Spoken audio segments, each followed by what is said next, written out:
This is gonna be vociferous, man. Literally half a second before I was going to say tick-tock, time to rock. This is gonna be very vociferous. You have to distract with your messed up Turkish use of English. Oh, we're live? Okay. Sorry. I thought we were practicing. No, we were going live. I was about to spit hot fire, and you ruined it, as usual. Hey, so you heard of this Candace Owens chick? What? Yeah. This issue isn't just about Candace or someone, but she's become associated with it. I'm saying that because I'm looking at the chat right now. Candace seems like a normal person. I know she's not. Jordan Peterson literally works for the Mossad. See? You should have titled this live stream "Jordan Peterson destroys Candace Owens over Christ." Oh yeah, yeah, I know. Do it right now. Change it right now. No, I'm going to leave it because we're going to let the people decide. We're going to let the people decide who humiliated who. Hey, David. Yes, what's up? So you heard of this Christ is King controversy? Oh yes, I have. The Jews are trying to tell us we can't say Christ is King. Right, that's what they do. That's exactly what they're trying to do, apparently. That's what they do. Look, it already started. AP is the new ortho bro. All right, guys. So, hey, you want to give everyone a crash course since you're becoming a Christian? So, you're on the path of becoming a Christian. And so you are now an expert on all things Christian, as you can see from everyone asking you questions about your views. Naturally. What's going on with this Christ is King controversy? Well, where shall we begin? So, the Christ is King controversy. Well, where shall we start? So, here's the thing. So there is a phrase that was adopted at some point by some people called Christ is King. Uh-huh. And last year or so, I think, or the year before, I think, it became first used by some people who didn't really begin using it as devout Christians because they love Christ so much and because they feel so devout as Christians to Christ. They rather started using it as kind of a provocative political rallying phrase, even often used by people who are not even proper Christians or who are not even Christians. So it was very much pushed by the gropers, and then at some point Candace Owens jumped in and also started using that phrase, Christ is King.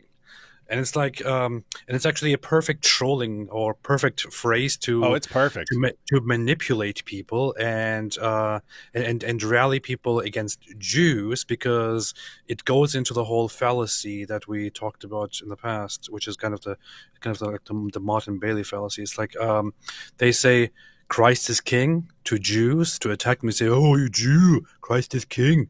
And then when people see this pattern of these people using Christ as King, they say, "Hey, you need to stop using that phrase to attack people."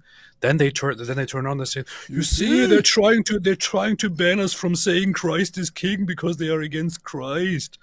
So they're basically doing that, and thereby tricking the masses and also misusing and disrespectfully abusing the name of Christ and Christian sentiments.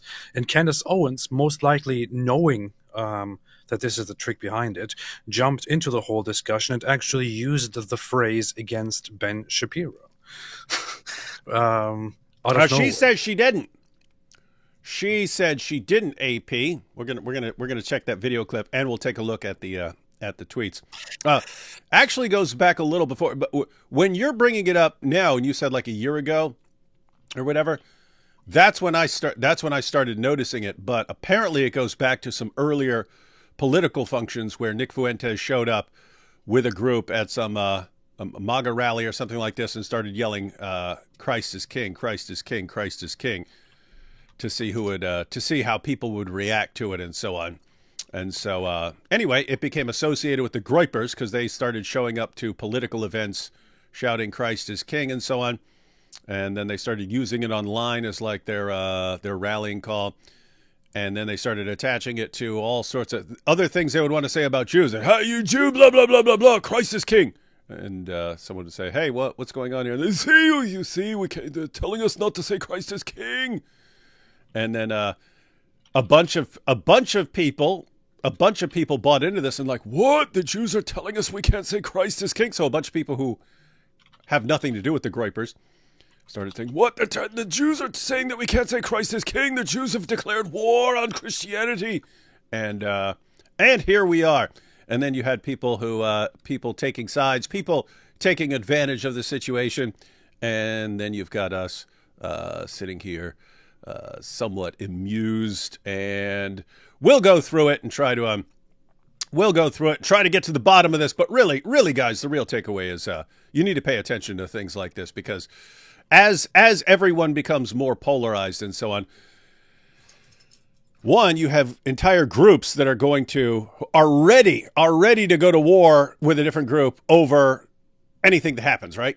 And then you have, this is what Jordan Peterson would point out, you have the dark tetrad of people with the dark tetrad of personality disorders. So your psychopaths, your narcissists, your Machiavellians, your sadists, and so on.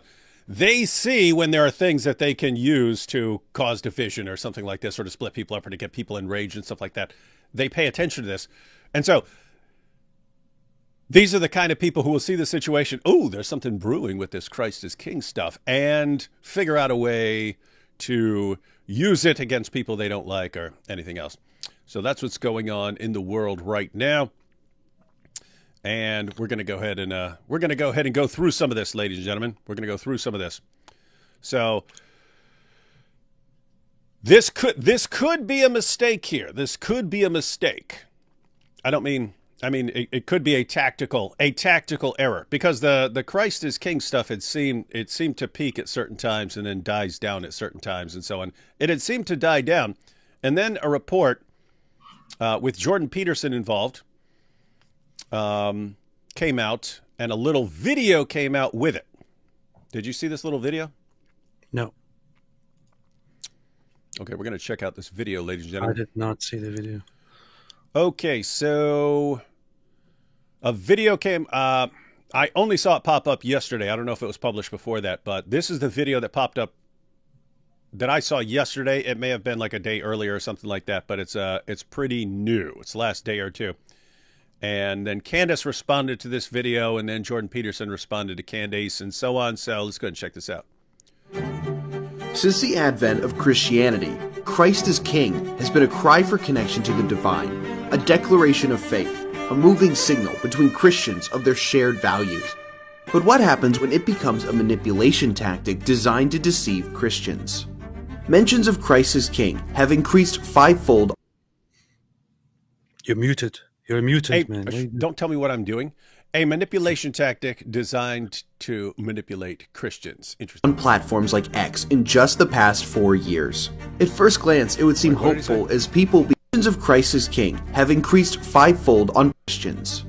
Mentions of Christ as King have increased fivefold on platforms like X in just the past 4 years. Well, that's good, right? At first glance, it would seem hopeful as people begin to reinvestigate faith in the face of increasing secularization and chaos in the world.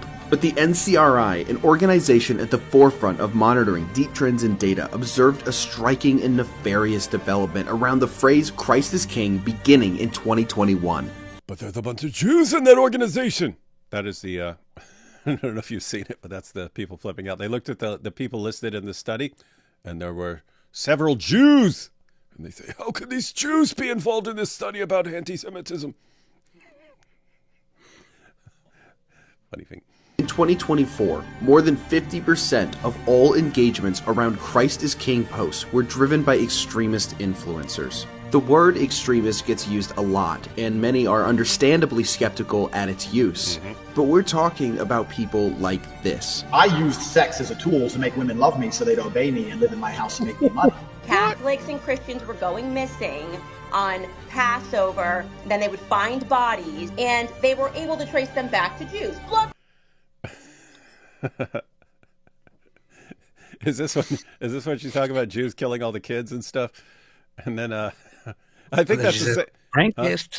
Yeah, and then that's the same clip. That's the same clip where she was saying that anytime you mention Jews, you have to say, "I don't want to die," or Israel or something like that. I have to say, "I don't want to die. I don't want to die." It's the only group that if you mention them, you have to point out that you don't want to die.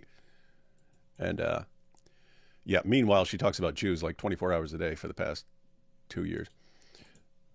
But she doesn't want to so they'd obey me and live in my house and make me money. Catholics and Christians were going missing on Passover. Then they would find bodies, and they were able to trace them back to Jews. Blood libel. Real Africans, on average, have an IQ of 65. Posts like these achieved over 13.6 million views and more than 100,000 engagements during Easter 2024 alone. So, guys, yeah, that's when I started seeing it, and that's when, I mean, think about this. You had Andrew Tate, Sneeko, Nick Fuentes, and they're all blasting away. And two of these guys aren't a Christian in any sense. And then Nick, pretty darn, like I can't look into his soul and tell what he actually believes, but he seems like an evil scumbag who uses Catholicism for his racism and political agenda and so on. Bigly. But I mean, think about this. If you have Muslims out there, yes, Christ is king, right when the groypers are using it. I mean, come on. Are you seriously taking this as a proclamation of devout faith in Jesus when guys like this are the ones using it? I also have to say this. So the whole phrase, if you actually go back looking at the phrase, it's not a phrase that appears in the Bible. It's not a phrase that appears in Christian history very much. It is a phrase that developed quite late on, based on the idea that Jesus is king, or that Christ is king. But the phrase itself, as a phrase, very much just got popularized over the last 20 years, and especially in the last over the last year, this whole controversy became very, very big. But over the last 10 years or so, I think in the 2010s or so, this came to be picked up by these people, by the white nationalists, by the Nazi gangs, just as a kind of as a phrase to provoke people. And these people are usually not people who are very, very religious, who are very devout, who have much. There are studies like IP has some really good stuff on that, showing how these Christian nationalist, white nationalist types of that sort, of the Nick Fuentes sort, are usually people who are not very believing, very observant, church visiting, or anything like that. They use Christianity more as an identity, more as a cultural thing. That's it. And the people who really started using this as their main mantra are the groypers. We'll go ahead and see. Nick Fuentes admits that. He says, "Hey, yeah, this is we're the group that started using this as a political tool." He's going to say it. We're going to watch a video. We're also going to look.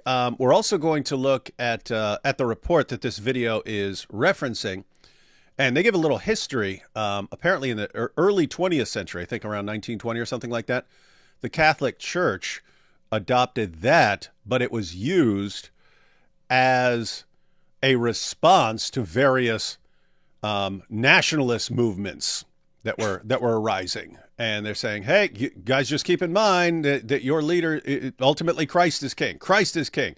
And then, so that's why the Catholic Church started using it. And now you've got Nick Fuentes in the name of Catholicism saying, we're using it for our Christian white racist nationalism. They're like, wait a minute, that's the opposite of what it was meant for. Anyway, interesting, fun stuff. Let's go ahead and finish this video here. While co-opting the phrase for their toxic narrative, figures like Candace Owens and Jake Shields repeat hateful blood libels. And shockingly, by 2024, the most frequently associated term with Christ as King was the word Jew. Okay, got that, guys? So that's actually important, and that's part of what the study is about. But the idea is, if you're looking at the online data and so on, how people are using Christ as King, well, for most of its history, even online, it's just used, hey, Christ is King. Christians are saying Christ is King in various contexts and so on. As of 2024, the most closely associated thing with it is Jew. In other words, if you're looking up tweets saying Christ is King, and you've got some sort of AI searching for references to Christ as King, the most commonly associated thing with it is Jew, which means the person is also posting something about Jews in the same tweet. So he's saying blah blah blah blah blah, Jew, Jew, Jew, Jew, Jew, Jew, Jew, Christ is King. And so that's the issue. It's been co-opted for a different purpose, namely by people like the Groypers. I'm looking right now at Google Trends for the phrase Christ is King. It's actually very funny.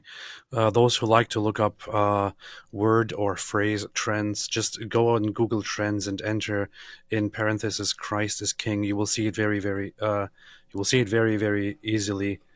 The peak trend of the phrase is over the last since 2004. Between 2004 and 2010, it is basically non-existent. It occasionally appears here and there. 2014, it becomes slightly used. The peak is March 2024. Second peak after that is October 2024. And now, right now, is the third most popular time. This is obviously not just an expression of religious beliefs. It's a political thing that is being abused and adopted for specific purposes. Smartly, may I add, it's evil. It's evil the way it's being used, but smart. And guys, this is I pointed out. So if you're just watching this for the first time, I've pointed out before. This was used in the same way that the slogan Black Lives Matter was used. See, it's the same thing. You take a slogan, Black Lives Matter, and who adopted that as their slogan?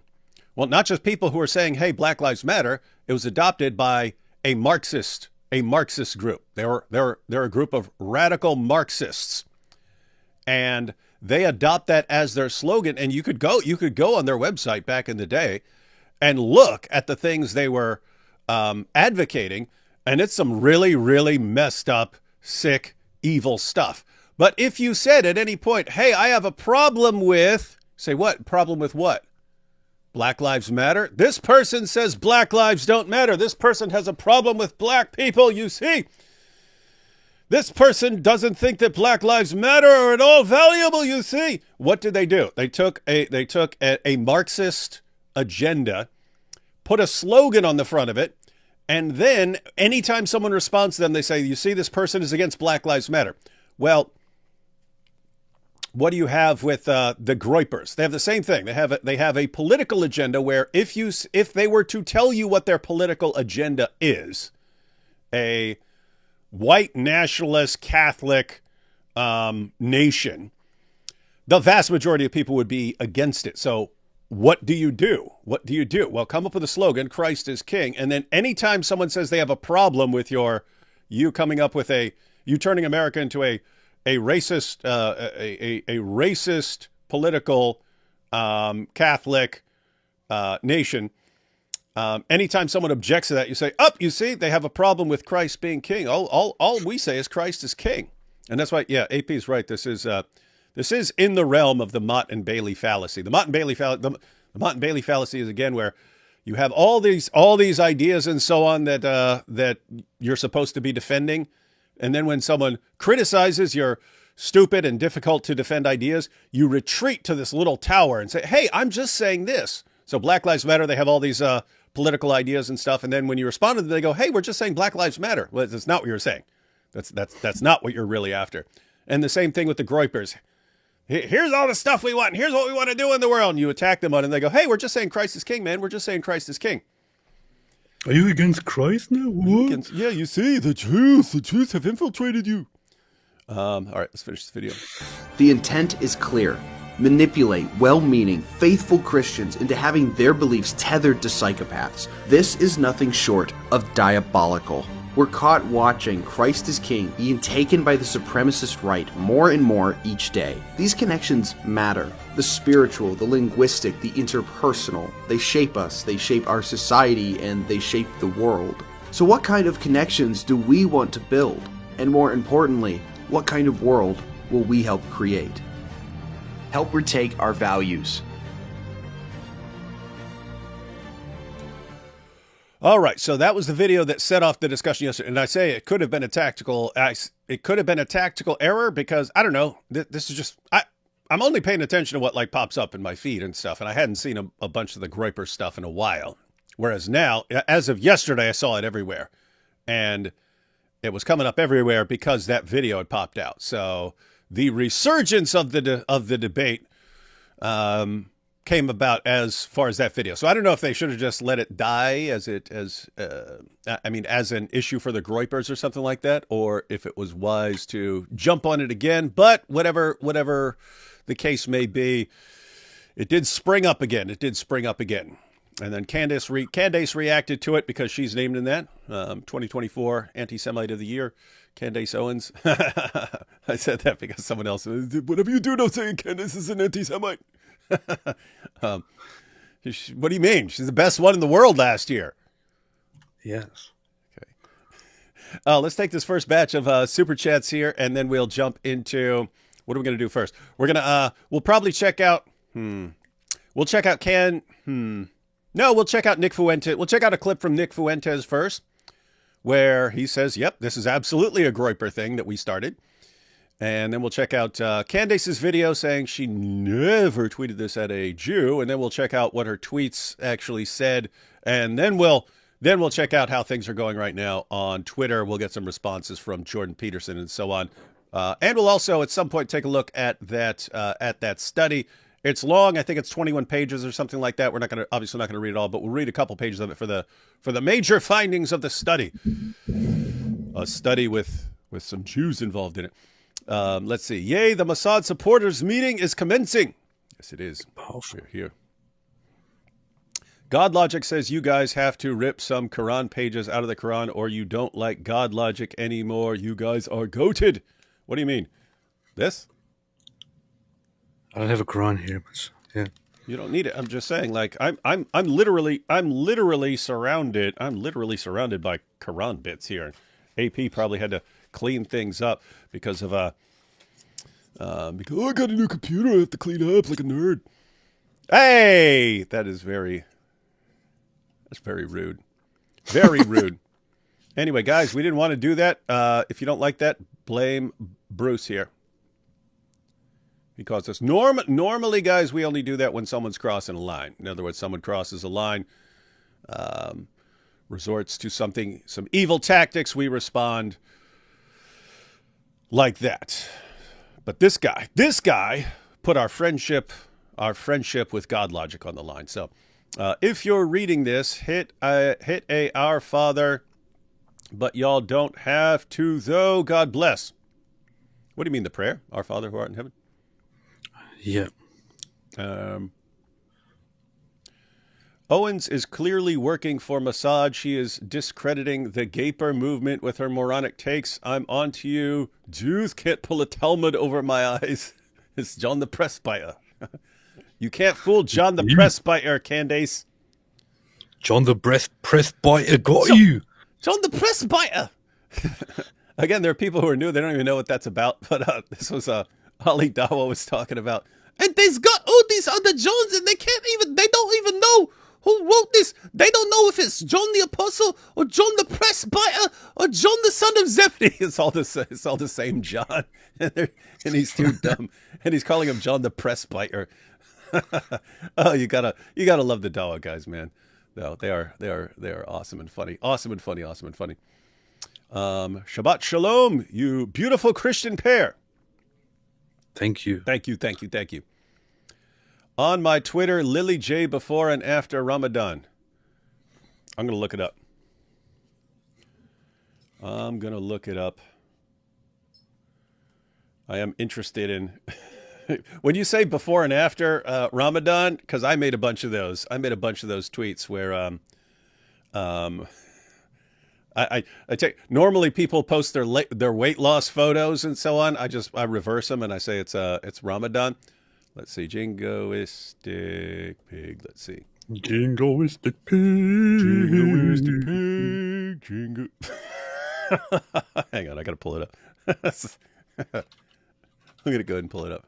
Let's see. Just 1 second, guys. 1 second. Jingoistic pig.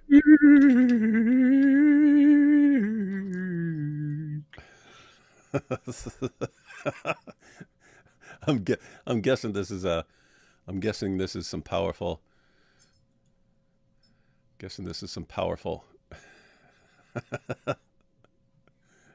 So here we have Jingoistic Pig saying Lily J before and after Ramadan.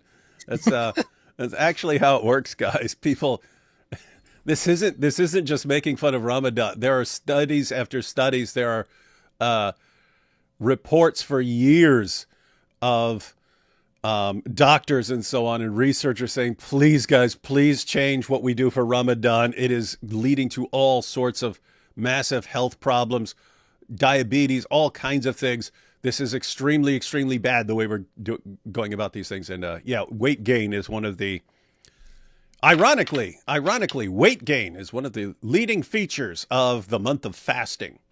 Because guys, if you're not familiar with this, they gorge themselves multiple times per day. It's like having, from an American perspective, it's like having 2 Thanksgiving meals a day. Keep in mind, to be fair, not all Muslims do this. A lot of them, that's actually how they do it. They stuff themselves in the morning, and then they sit around sleeping all day or just chilling and so on, and then they gorge themselves at night, and it's just not healthy. So stop it. Stop doing it. Guys, a little cash, but much love. Thank you. Thank you. Can't watch this stream now. Family movie night. Family movie night. But I want to throw money at you guys. Oh, thank you, Christian Garth. It's a good idea. Christian Garth. Balaam's talking donkey is far smarter than groipists. He's got the reference to the passage. 1 Corinthians 12:3. Therefore, I make known to you that no one speaking in the Spirit of God says Jesus is accursed, and no one can say Jesus is Lord except in the Holy Spirit. Powerful. Love you guys. I'm glad someone does, because there are people who really don't like us for some reason. I will never stop declaring it. Ezra is king. And then we have the backseat DS3. Christ is king. You see. Hey, you know what's interesting? Because you do have there are, and this is kind of the issue. There are like just sincere, normal Christians who they see one of the tweets saying people are trying to stop us from saying Christ is king, and they're like, "What? You can't tell us not to say Christ is king. Christ is king." So you have like all these well-meaning people who aren't saying it for any nefarious purpose. I have to say, usually when someone is saying something in response to someone else's tweet, you will never stop us saying Christ is king, Christ is king. And I click on it. I've done it probably I did it probably 5 times yesterday, right? When I was looking, because I was following the discussion, figuring out what we're going to talk about. But about 5 times or so, I clicked on one of the accounts saying, you can't stop us from saying Christ is king, Christ is king. And I click on it. And every single time I clicked on it yesterday, it was a Groiper account. Yeah. In other words, you go on there and it's all Jews, Jews, Jews, Jews, Jews, Jews, Jews, Jews, Jews. It's like, so it looks like you guys are still the main ones running around going, they're trying to stop us. They're trying to stop us. And it's like people who are deliberately, in other words, most of the people who are trying to stoke things were not the ordinary sincere Christians who are kind of getting duped by it. It was like Groipers who are deliberately using it to cause a ruckus. Deliberately. I don't know if you've seen this exchange between Jack Posobiec and the guy who led this recent report, Reverend Johnny Moore. I I should probably send that to you because it's very, very funny and it's very relevant to the topic. Where Jack Posobiec, who is just yes, Reverend Johnny Moore is listed on the study. Yeah, this jerk was like, "Since you're answering questions, I have another one. Is Christ King?" And the Reverend said, "King of Kings and Lord of Lords." And then Jack Posobiec is like, "Will you even say Christ is King?" So which is funny because the Reverend, if I say he's King of Kings, am I saying Christ is King? Yes. It's one of those is actually the biblical, like the biblical. Yes. But it's not about whether you actually believe or whether you actually affirm that Christ is King. It's just about saying the phrase because it's saying the phrase so that then they can say, "You see." I sent the link to you. You should check your email and maybe you should put that on the screen because it's a very, very perfect example to just show what that. Why don't you send it to me in a Twitter DM since I have Twitter open and I don't have email open? How about that? Ever think of that? Would that be too simple and convenient for you? Yes. Turkish guy? Yes. Right. I'm married to a nice Jewish doctor who will perform Candace's lobotomy free. Well, we are not here to judge Candace until we have heard her out. And we will listen to what she has to say, examine her tweets, and then decide. I'm pretty sure she has a very good explanation to things. Stone Cold Steve Austin is king of the ring. You see? Candace is a disgrace to all things holy. As a Catholic, I pray for her, but is she really this much of a soft target, or is she grifting? I vote grifting. I would say she has all the marks of a grifter. I don't think Muhammad was a real prophet, actually. Really? That's weird. That's pretty weird. In fact, the more I learn about this Muhammad guy, that's a Norm McDonald thing. Yeah, I just sent you the tweet, man. Okay. Christian anarchists were using Christ as king politically years before Nick Fuentes became a cancerous mole on the rear of politics and Christianity. Interesting. AP, I'm so happy that you have put your trust in Christ. I pray the Lord blesses you and keeps you. Mr. Wood, thank you for your work as well in advancing the kingdom of God. God bless y'all. Thank you. Thank you. Absolutely. The issue seems to be the complete disconnect on their part of Second Temple and modern rabbinic Judaism. They believe in replacement theology. We should get a couple people who can break down the various theological perspectives on this issue over like the history of it and stuff. The funny thing is that replacement theology is not necessarily a horrible thing, and it's not necessarily an anti-Semitic thing at all. It is. That's true.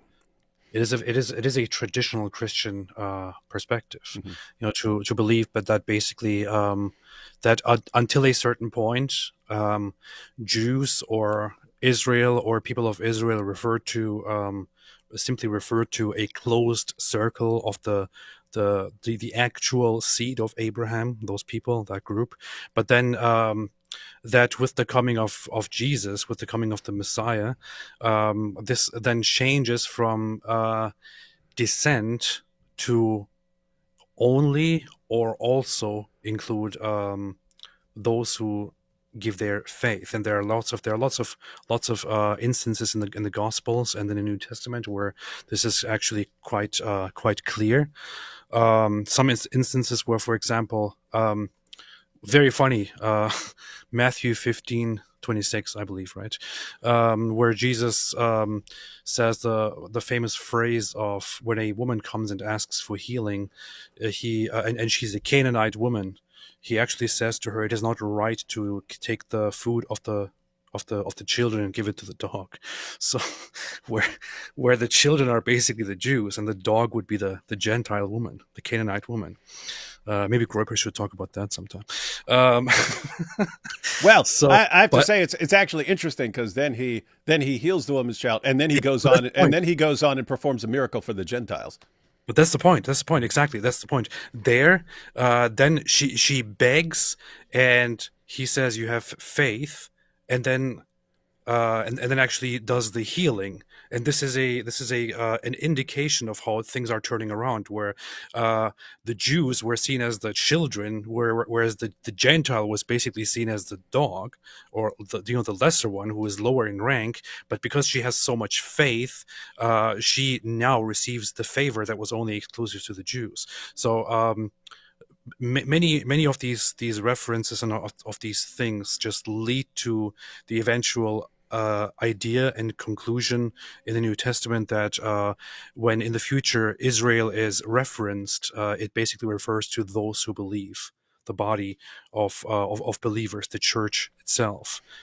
And the thing is, this is not necessarily a bad thing. This doesn't mean Jews evil, Jews bad, or anything like that. You can just stay on that and believe that, and still, for example, hold on to the idea that according to Paul in Romans, God loves the Jews for their forefathers, and eventually they will all be reconciled. You could believe in an eventual reconciliation of the Jews and the Christians. But there are some people who unfortunately take this whole issue of replacement and supersession way too far and start turning it into a reason to hate Jews and to humiliate Jews and to dehumanize Jews. And that is where the problem begins. Yeah, and that's actually connected to the issues we were talking about yesterday with Zionism and so on. You can believe that Jews have a divine right to the land. There are obviously Jews who believe that. There are Jews who don't believe that. There are Jews who are atheists and so on. There are Christians who believe that. There are Christians who don't believe that. But the issue is, even if you're not thinking about that at all, you're not saying any sort of divine right to the land,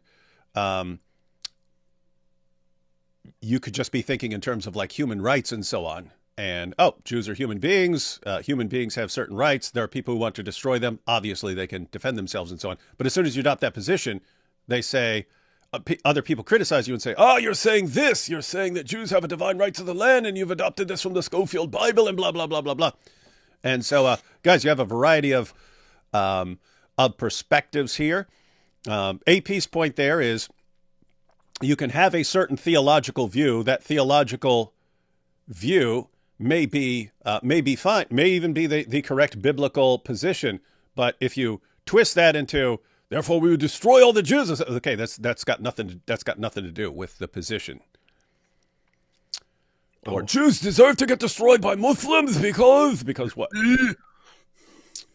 Let's see. I'm thinking he was a child grapist. Oh, this is a response to, this is a guy who was doing Norm Macdonald. The more he learns about Muhammad, the more he doesn't like him. Let's see. Call me narrow-minded, but I'm against child grape. That's a guy who watches some Norm Macdonald. Been seeing left meme of Steve Jobs. Dad is Syrian, therefore anyone who criticizes Islam hates Jobs. But if Steve was adopted, were bio parents haram? Yes. Yes. Indeed. Let's see. What is this? David, the best way to get into the UK is to fly to France, get on a banana boat, and go across the English Channel, and this way you get your food and 4-star hotel paid for by the taxpayer. Yes, I've heard that. I've heard that many times, that I went about it all wrong trying to go to the UK. I should have done it this way. I live next to a cemetery. On the graves is IHS. Looks like I can't tell what that sign is. When I Googled it, Jesus hominem salvator, Jesus savior of mankind, and in my opinion only a Jewish guy could turn water into wine. Yeah, it's IHS is actually it's funny because I think initially it was meant to simply be the Latin transliteration, or to look similar to the first letters of Jesus in Greek, of the sound E-E-E-S. But then it also began to be understood as Jesus hominem salvator, which also makes sense. Jesus, savior of mankind. I recently found that out. You don't know anything. Come on, Dude, you're not even a full Christian yet, according to your church, and you're trying to educate us. See? We have Steve McLovin. Jesus is Ethiopian. Denying him as king is racist. I was in a discussion with a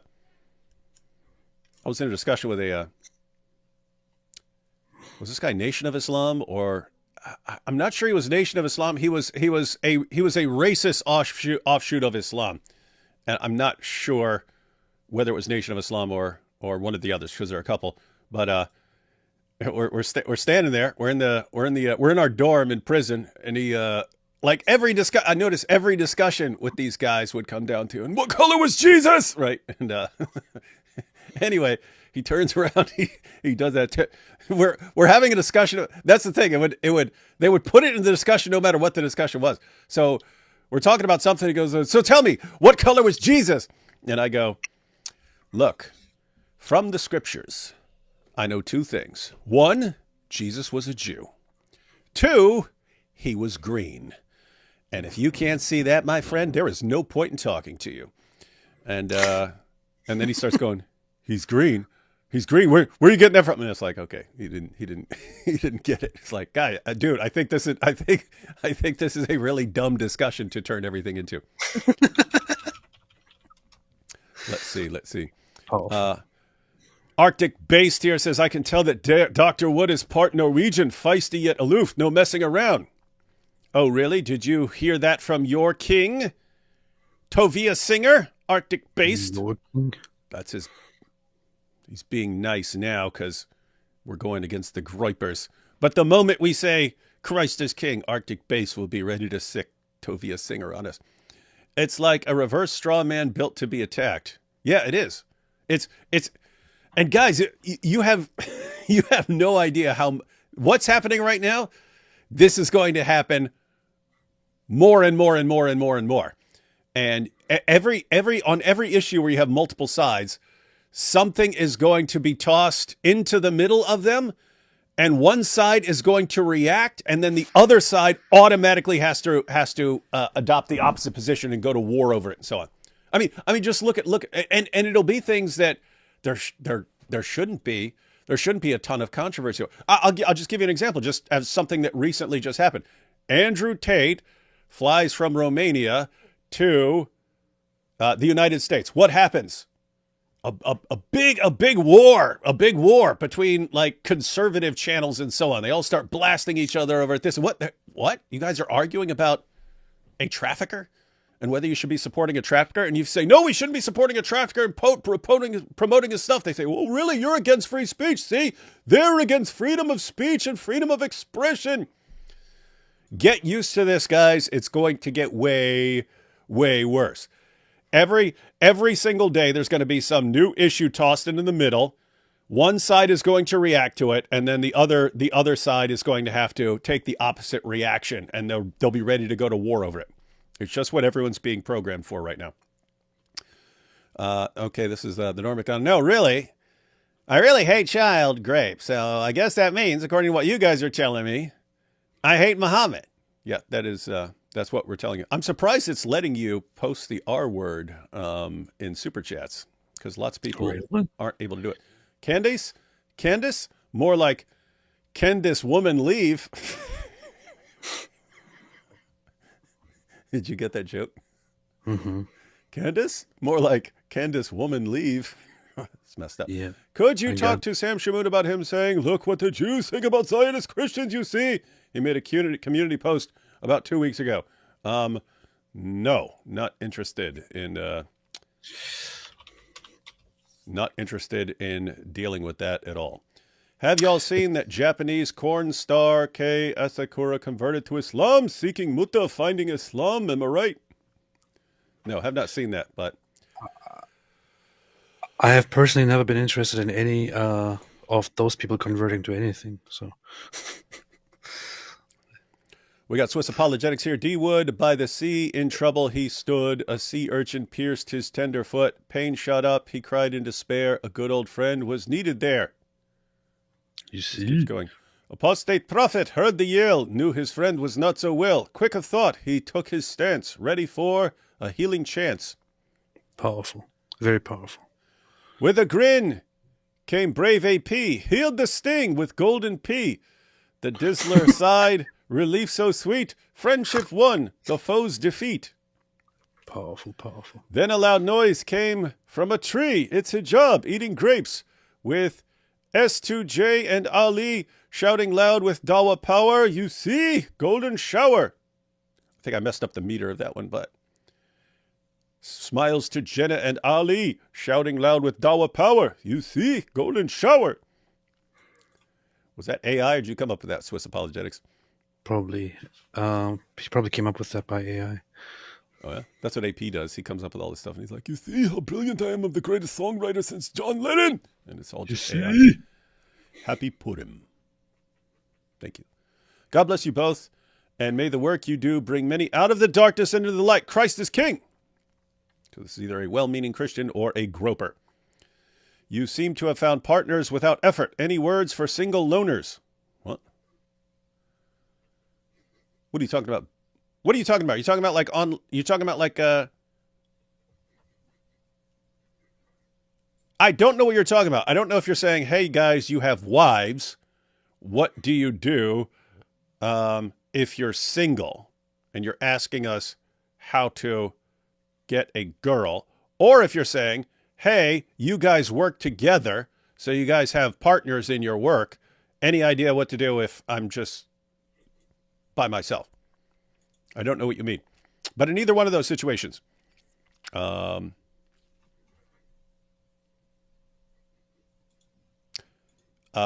Andrew Tate, take his PhD course, and it will help you either way. One, I thought you said take his pee. Yeah.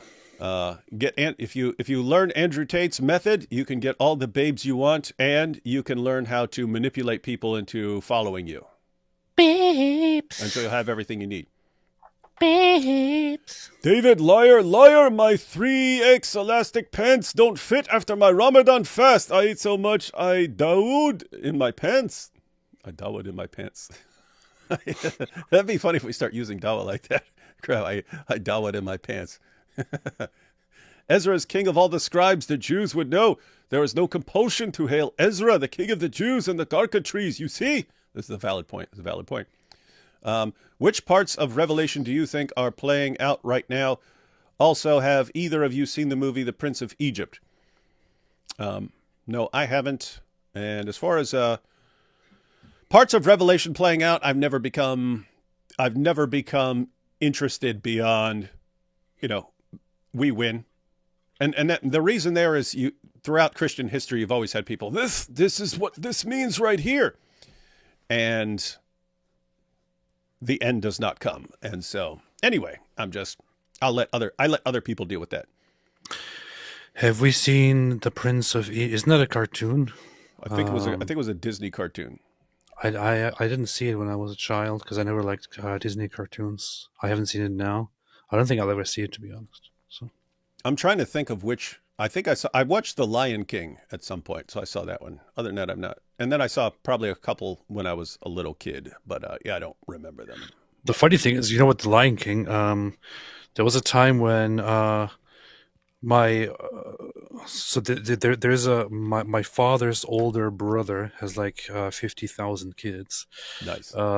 Or to be specific, I think like 7 kids or something like that. And they had like this habit of watching these Disney movies all the time. And we would get together and they would turn on a Disney movie and turn on The Lion King. I would be like, this is so boring, man. Like as a child, I would find it incredibly boring and couldn't sit through watching it. So I never watched it until several years ago as an adult. I turned it on for one of my kids and actually sat there and watched the whole thing. So it's the first time that I actually watched the entire movie. And I thought, it's not that bad. So... Very strong and based. Very strong and based. You see? Let's see. Thanks to you guys, I can't say or hear certain words like, you see, the proof will humiliate. Again, thank you for all your insight. That's what we do. Nice. Why do so many so-called conservatives defend the Tater Tot brothers? I would say that there are different reasons, different underlying reasons, which this can be attributed to. One of those underlying reasons could be that these so-called conservatives are rather ignorant on what the Tate brothers did, what they say, who they are, what they represent, and so on. They might get their knowledge about the Tatos from simply what other people say. Unfortunately, lots of people just don't want to really look up the things that they hear. All they hear is just, oh, so these guys are being abused by the law, and just because they say lots of things that liberals don't like to hear. Oh, looks like they're good people and all that. And there are others who hear some of the things but don't really know enough about it, so they think, yeah, okay, I don't agree with everything they say, but they haven't really done anything bad. Then there are some who just don't have proper values and who actually defend what Andrew Tate and Tristan Tate did because they themselves are not good people. But I would say a lot of people actually do it because they're ignorant, and they just need to be informed more. And they are human traffickers, and at least Andrew Tate is a rapist, probably Tristan Tate too. So, it's not good. Yeah, and guys, this is exactly what I was saying, and it's what Jordan Peterson is saying. A psychopath or a narcissist, keep in mind that's Tristan and Andrew Tate right there. One's a narcissist, the other's a psychopath. These kinds of guys, you become good at reading a crowd, reading a room, reading a person, and so on, and then using the situation to your advantage. It's exactly just what I was saying. So you've got all this division forming. Andrew Tate shows up right in the middle of things. And then when someone says, hey, this guy is a freaking trafficker, why is the United States helping him and so on, come and do a U.S. tour? What's going on here? And then Andrew Tate, you see, I'm being attacked by the Matrix for my defense of freedom of speech and freedom of expression and for my powerful stance of conservative values. And then people, what? Oh my goodness, he's being attacked for his defense of. You see, these are the same people who attack our hero Donald Trump. And then everyone starts blasting away at each other. So again, everyone is being programmed for division, and there are certain personality types, people with certain personality disorders, who thrive in those situations and use it to their advantage every time. And so that's the concern. You guys get programmed you get programmed for division, and you've basically created the perfect growing grounds for some really sick, evil people to take advantage of the situation. This is why I can't be very charitable toward Candace Owens, because she knows by now the things that Andrew Tate did, the things that are known about him. If she doesn't, then she's really incredibly, surprisingly, horribly stupid or incompetent, which I don't want to assume at this point anymore. It's basically we're in the same. You and I are in the same boat. Like, we think she's dumb in certain ways, but you can't possibly be that dumb, and therefore she must know, and yet she's rolling with him and covering it up anyway and helping him lie about it. Which would mean that she is engaged in some real evil stuff. Evil stuff. Let's see. Pair character. Oh, that's super sticker. Thank you, Momo Joe. We need to get back to this stuff here. The King of Jordan is king. The King of England is king. The Lord Jesus Christ is King of kings, Lord of lords, God of gods, and the conquering Lion of Judah. Get it right. Can't dance, Owens. If Chewbacca lived on Endor, would he be king? That does not make sense. And if that doesn't make sense, how can Christ as king make any sense either? Nice shelf, Mike Winger. Well, Chewbacca would be the tallest thing there, and so it would make sense for him to be king. Love you guys. My son Elijah and I love to watch you. Helped him a lot to refute the pro-Islam class. AP, we are so happy we have you for the kingdom. Thank you. Everyone has heard of Karl Marx, but it was his brother Skid that really left a stain on the family name. That's funny. Funny part about all this is the Catholic Church went out of their way to save and protect Jews during World War II. Pope Pius XI. Spiritually, we are Semites. Is that true?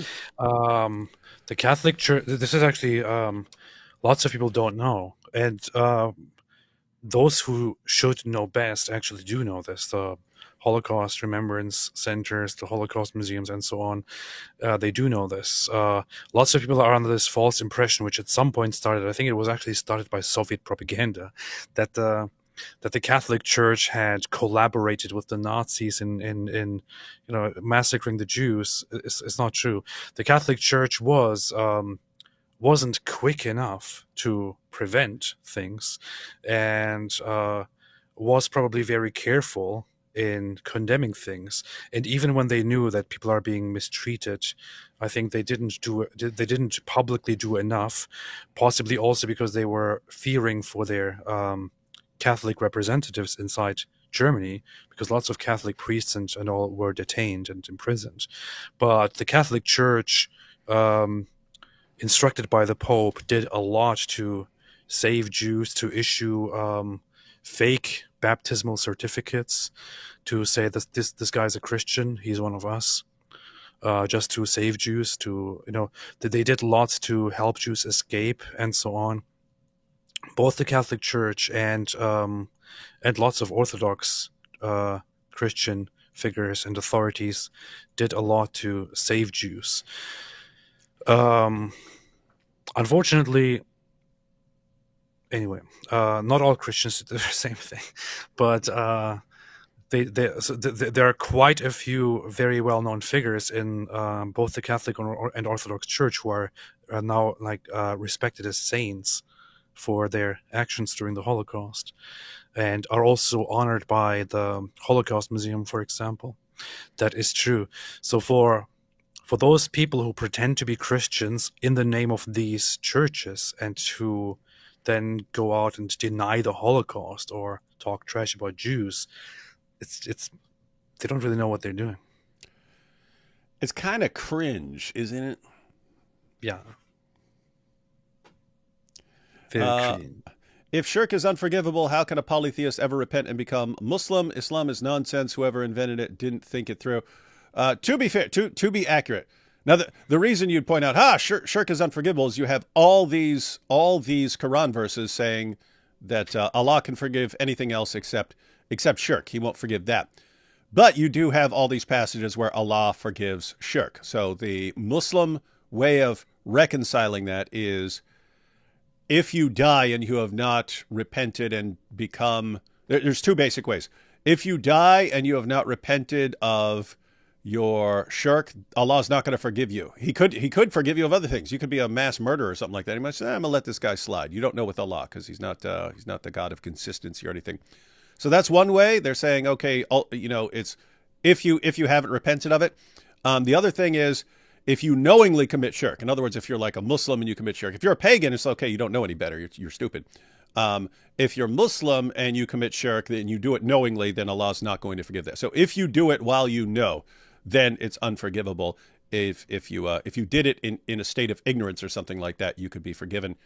Anyway, so this is all based on the Quran sort of has inconsistent passages, some saying that shirk is unforgivable, other times giving examples of people turning away from polytheism and so on. So, yeah. Go make anti-Semites of all nations. Candace 3:16. Powerful verse. Tips on losing my family after leaving Islam. 25 years old. AP, you think about that for a second while I give Jesus advice. The advice of Jesus on losing your family after leaving Islam. This person is 25 years old.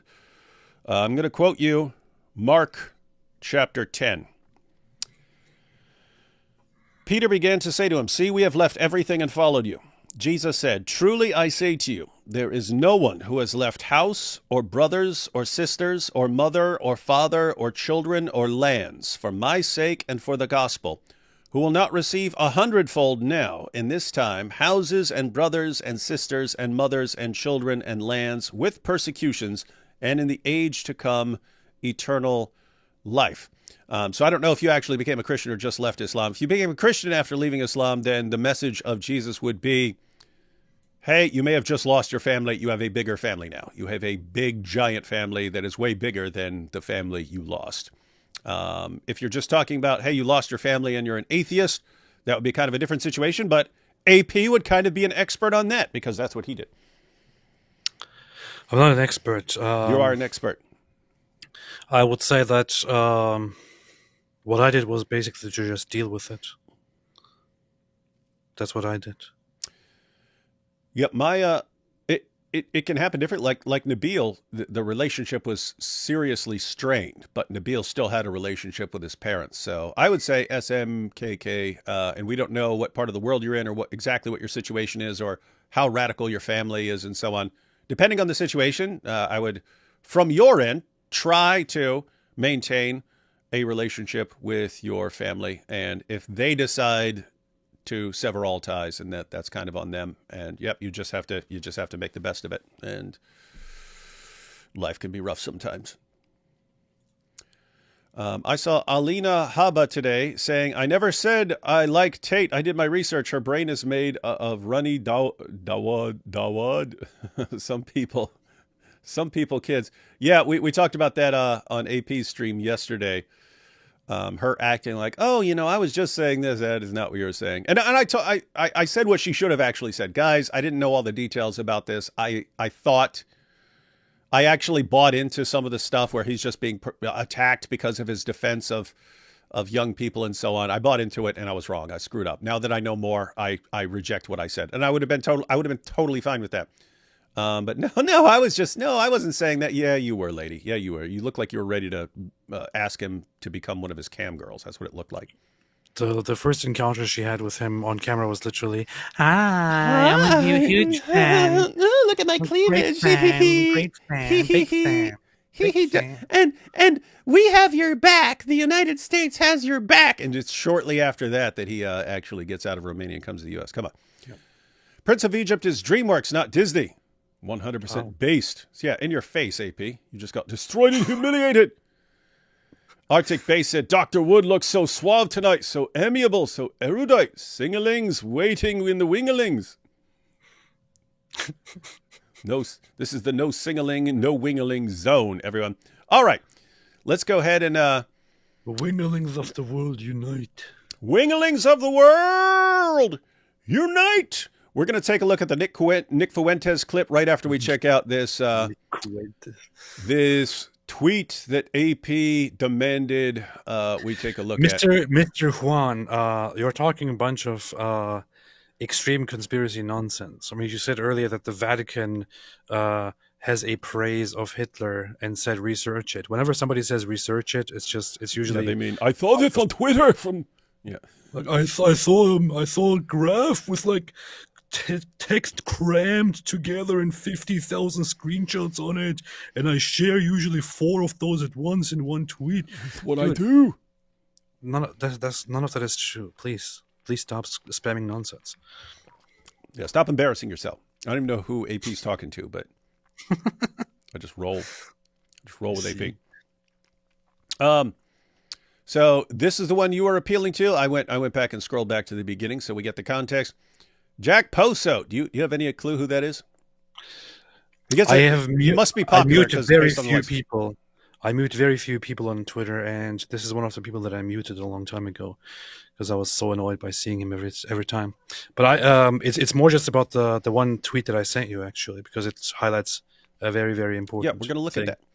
Yes, okay. We're going to check this out. So Jack Poso, amazing that the attack on Christ as King comes right as the Easter season begins. Not really hiding it, are they? You see that, everyone? The Jews. It's when he says they.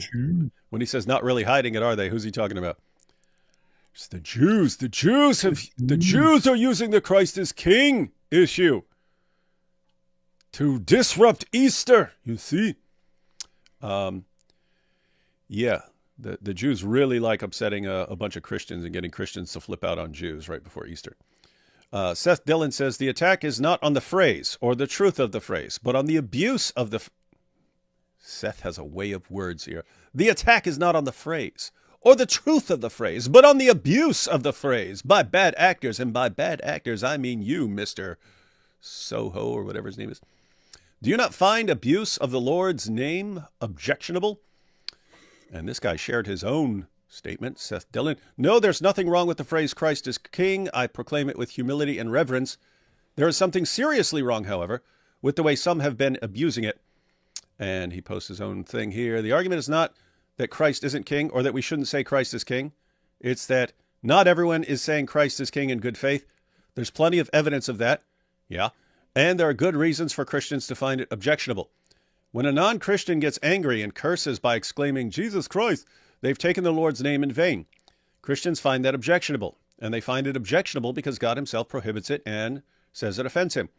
Your argument is like saying, I don't care if people take the Lord's name in vain and say Jesus Christ as a curse.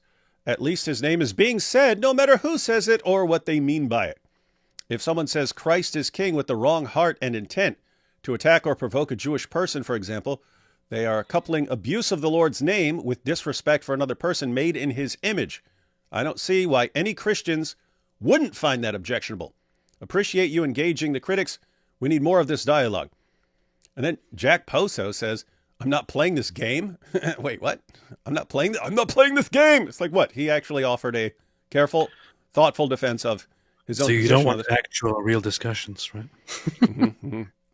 Yeah, notice when Seth actually said, hey, this is good. Let's have this discussion. Let me explain my perspective. And Jack Poso, I'm not playing this game.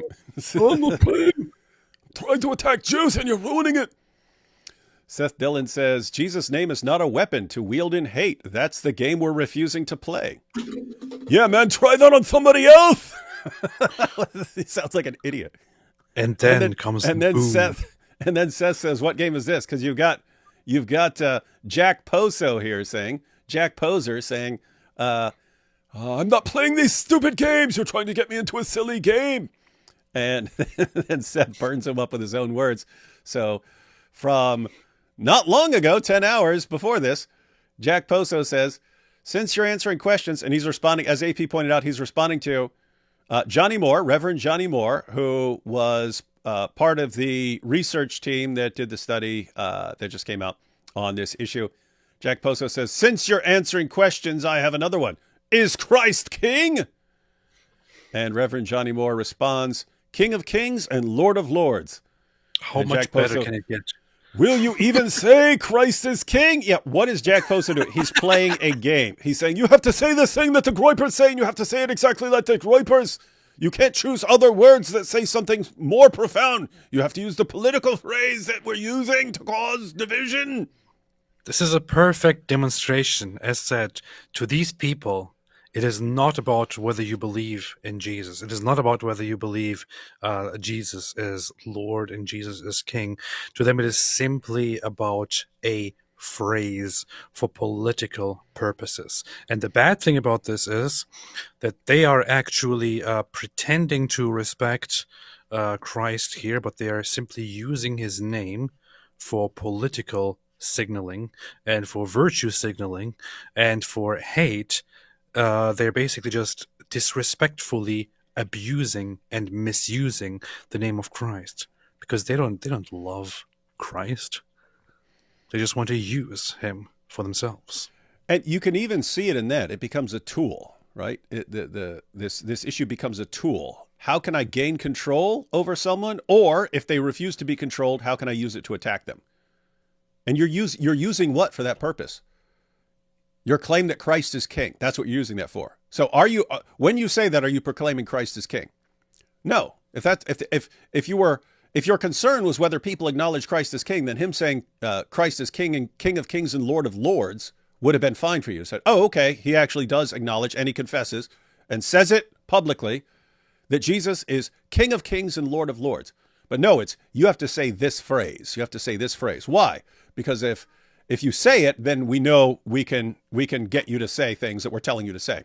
And if you don't say it, we say, you see, he doesn't believe in Christ. He doesn't believe Christ is king. When he literally just said, Jesus is King of Kings and Lord of Lords. That's what we're dealing with the Groypers. And what's amazing is you still have tons of people, what? Oh my goodness, these guys are right. People are telling us we can't say Christ is king. Oh boy. We do have from SMKK. SMKK, so that was the person who just said, hey, what happens if I lose my family and so on. And I said, we don't know your background and so on. But she pointed out, I'm Polish and female. So female, that can make things a bit rougher as far as family relations and so on. But being Polish, that would seem to help. Because that means you're probably not in like Pakistan or something like that, I'm guessing. And I don't understand. Polish? I don't get it. Yeah, Polish and left Islam. That's interesting. Not a ton of, but anyway, the point is you're probably in an environment where like your safety is probably not at risk in the way it would be in certain other places in the world. So that's a good thing. And then SMKK says, Catholic Church across the street. Yep, I would suggest going to church. And as I pointed out the words of Jesus, the message of Jesus, because keep in mind, the situation you're in right now, as much as it sucks, was the same situation that the earliest converts would have been in, right? An early convert to Christianity who decides to convert to Christianity. If you're from a Jewish background, well, your family might say, hey, we don't agree with this, so we're not going to get along after this. And the message, Jesus' message was, hey, if you have to give up your family or something like that, you have a much bigger family right now. You have the church and you have the global community of Christians, and so you'd actually be in a similar situation that, and there've always been people in that situation who want to become Christians and have various kinds of family reactions and so on. But yeah, that's been going. This is a fairly common family reaction over the centuries. And point is, Jesus understood it, and Jesus says, you've got another family now. So I would take that seriously. Take that. And now let's go ahead and check out a video from our good friend Nick Fuentes, where he points out the recent origin of how this phrase has been used, how this slogan has been used. But I will say that I was one of the first people in a political context on the right wing to start saying Christ is king. That was kind of the Groypers thing for a while. Now, Republican politicians and conservatives would talk about God a lot, and they would talk about Judeo-Christianity.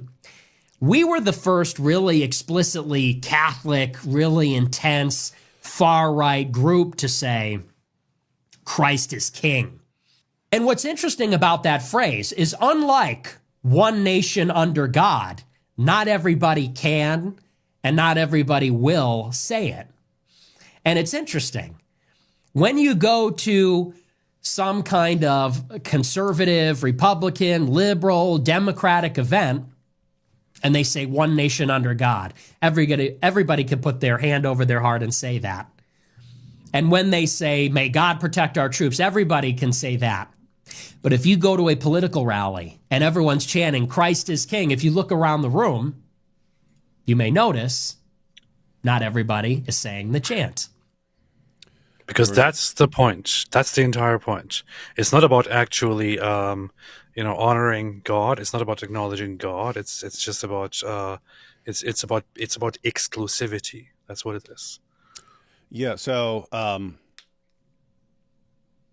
he's correct insofar as the more specific you become, the more group specific you become, the fewer people are going to be able to agree with you. It's just like if you said, the Catholic Church is the only church, because that's what he believes is the true church. If you went in there, guess what? You'd have even fewer people agreeing with you than if you said Christ is king. So what's that mean? Should that be your rallying cry? Mm-hmm. And you really had it. He just pointed out, this is our litmus test for deciding whether you are on our side. And he acknowledges this is a Groyper thing. He said it. He said, this is a Groyper thing. We started this. We started going to these things and saying Christ is king to see who's going to agree with us. Well, here's the thing. You just admitted you made it a Groyper thing. So if you're saying, hey, we're going to see who agrees with us that Christ is king, who's going to cheer this with us? You're like, who's going to cheer with the Groypers? Who's going to shout this with the Groypers? I don't want to shout anything with the Groypers. I don't want to be on the same side as the Groypers and say, you see, this is a person controlled by the Jews. Wait, I don't want to be part of your group. So if you are adopting a slogan and then saying, join with you in shouting this slogan, I don't want to be part of it. You see, David is against Christ. That's what he's saying. So, I mean, think about that. He's sitting here telling you, we're the ones who started this. No, we didn't invent Christ as king. We're the ones who started using this for a political agenda. He's acknowledging it. Yeah. And then if you say, wait a minute, I don't want you using that as part of your political agenda. You see? Weird stuff. All right. Let's see, they don't like Christ. Shout out to Linda Rainier for gifting 10 Apologetics Roadshow memberships. Super based. 10 people. 10 people were blessed. 10 people. 10 people are now super based. Not everybody can. And by nature, it is exclusionary. Because unlike a vague appeal to God, not everybody can say it. That's because not everybody believes it. And saying it is a way to quickly identify who's really with us, who actually has a faith that is strong and alive. Did you see what he just said? He said two things. He says, saying it, meaning a bunch of groypers show up and say, Christ is king, Christ is king, Christ is king, Christ is king. Who's with us? Who's with us? Join us now. Christ is king, Christ is king. You're trying to have a political event. Christ is king, Christ is king. Who say it? Say it with us, groypers. And he just said, now we have a way of identifying who's with us. But then he said, who has faith? Notice he said it. He just said it. It's two components.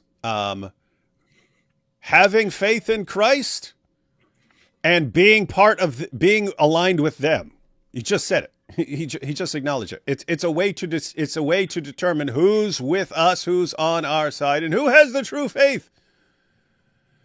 Okay, you just admitted it's about being with you, and that's the problem, Nick. There are some people who they'd be fine with saying it as a statement of faith.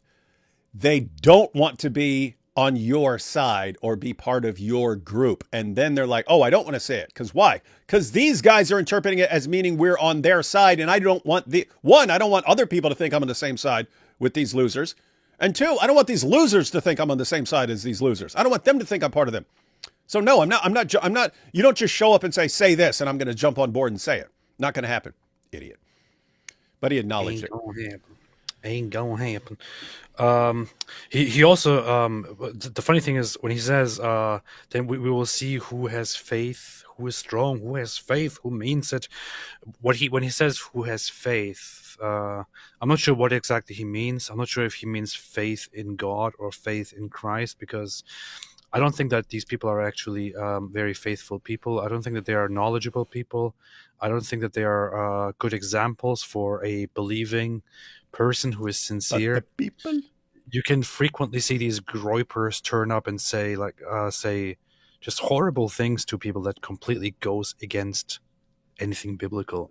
Just earlier today, I saw Gad Saad made a post in which he posted a photo of himself wrapping the tefillin, in a synagogue, and you have lots of groypers in the comments attacking him, including some well-liked comments. I want to go and look at that again, but some well-liked comments like, what is that you're wrapping on your arm? Is that something for devil worship and all that? That's kind of fun. Does that seem like Gad Saad trolling them?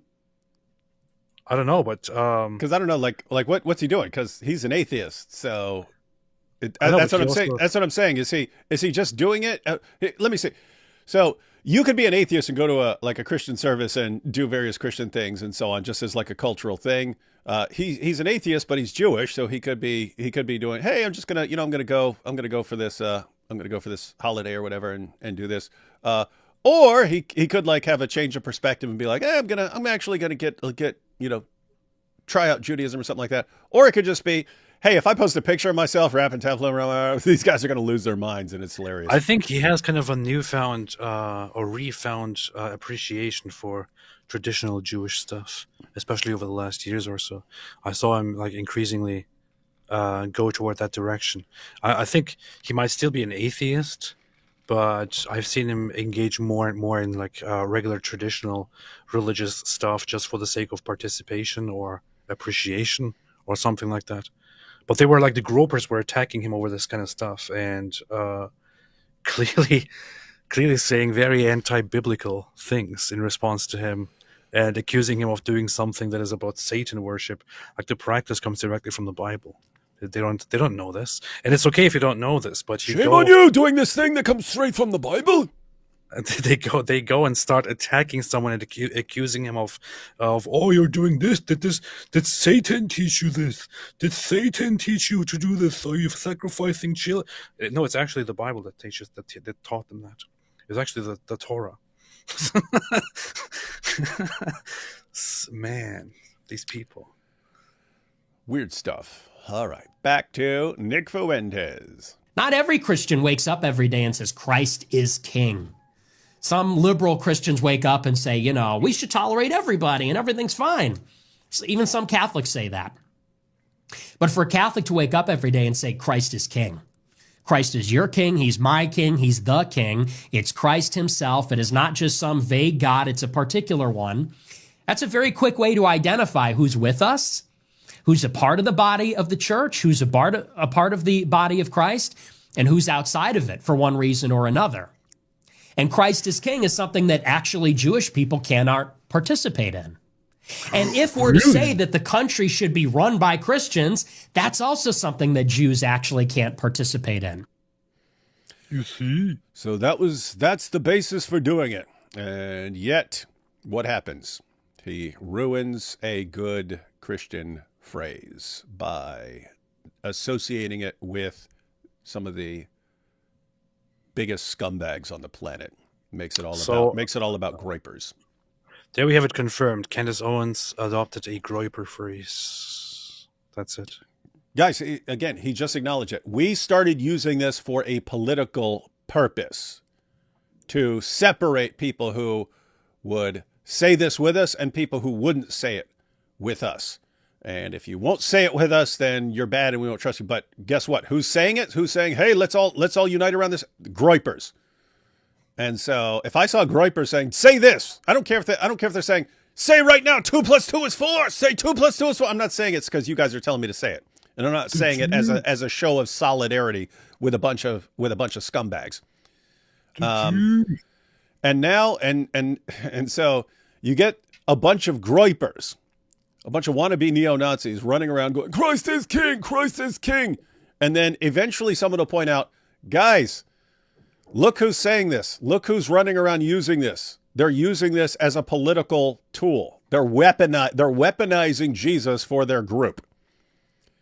And as soon as people start pointing that out, then what happens? The groypers go, oh, you see, they're against Christ as king. You see, they're declaring war on Christ. Not on our stupid group. It's on Christ. Again, it's the exact same thing Black Lives Matter did. You have a screwed up, messed up, massively evil political agenda that 99.99% of people would instantly reject if you said it to them, if you said what you actually want. 99.99% of people would instantly say that is a load of crap, man. Get out of here with that nonsense. And so what do? You say, hey, we're just saying Christ is king, man. You're on board with that, aren't you? You heard it right. David Wood says that the phrase Black Lives Matter is anti-Semitic crap. You hear this? You hear this? You see. All right. So now what did we go through so far? Yeah, we're gonna check out Candace. We'll check out these super chats real quick, and then we're gonna check out AP's hero, Candace Owens, and her little video clip response to the study, and then we'll check out what she said about her tweets, and we'll look at her tweets. Thoughts on Sir Hamid Patel being appointed as Ofsted chairman UK? Oh, that's that Muslim who's now the chairman of the UK Education Board, right? Oh yeah. The UK is doing a fantastic job. Whenever I say it, they're like, no, don't say it. But the UK is certainly doing a fantastic job at keeping the country in their hands. Yeah, it's pretty straightforward. The British government wants Islam to take over the entire country as a way of so they can atone for the age of colonialism. They've decided, oh, look what we did 200 years ago, you see. Oh, my goodness, we have to do something. We have to give our country to Islam and let Islam take us over. It's the only way for us to show how sincere we are in repenting for what we've done. So guess what? You're doing a bang-up job. And most of the British people don't seem to have a big problem with it. So that's on you guys. That's on you. And those of you who actually have a problem with it, because you're not lunatics and idiots, go somewhere else. Sucks, but it seriously does. It sucks, and I have no idea what you do in that situation. But yeah, colonize a new place. Yep. Colonize a new place. There are lots of places in the world that are like very underdeveloped that people can't manage. Just do what you guys did in the past, centuries ago. Find a terrible place in the world, go there, forcibly colonize it, turn it into a better place, make it a new British colony, start a new country, and then you can be as great as the United States of America. There you have it. Easy solution. You heard it here, folks. You've now you know. Dude, I was so disappointed you could not come to Speaker's Corner this time. I was so looking forward to it. Christ is Lord. Yeah, I was looking forward to it too. This would have been a good time. Instead, they locked the diesel out. AP, check Father Nikolai Steinhardt book, Giving You Shall Receive, reposed in the Lord. He was a Jew imprisoned during communist Romania and became Orthodox Christian in prison. Love you both. God bless you. Nikolai Steinhardt. Huh. I wonder what Tovia Singer thinks about this guy. Care to enlighten us? Mr. Arctic? You checking this out? Yeah, I'm checking it out. In the army, I was told the local Muslims, Iraq, Kuwait, believed Allah wasn't looking on Thursdays, so it was Man Love Thursday. Is that a real thing? I'm not familiar with that. That sounds very strange. Yeah, I don't know, but you do have some regional weird beliefs.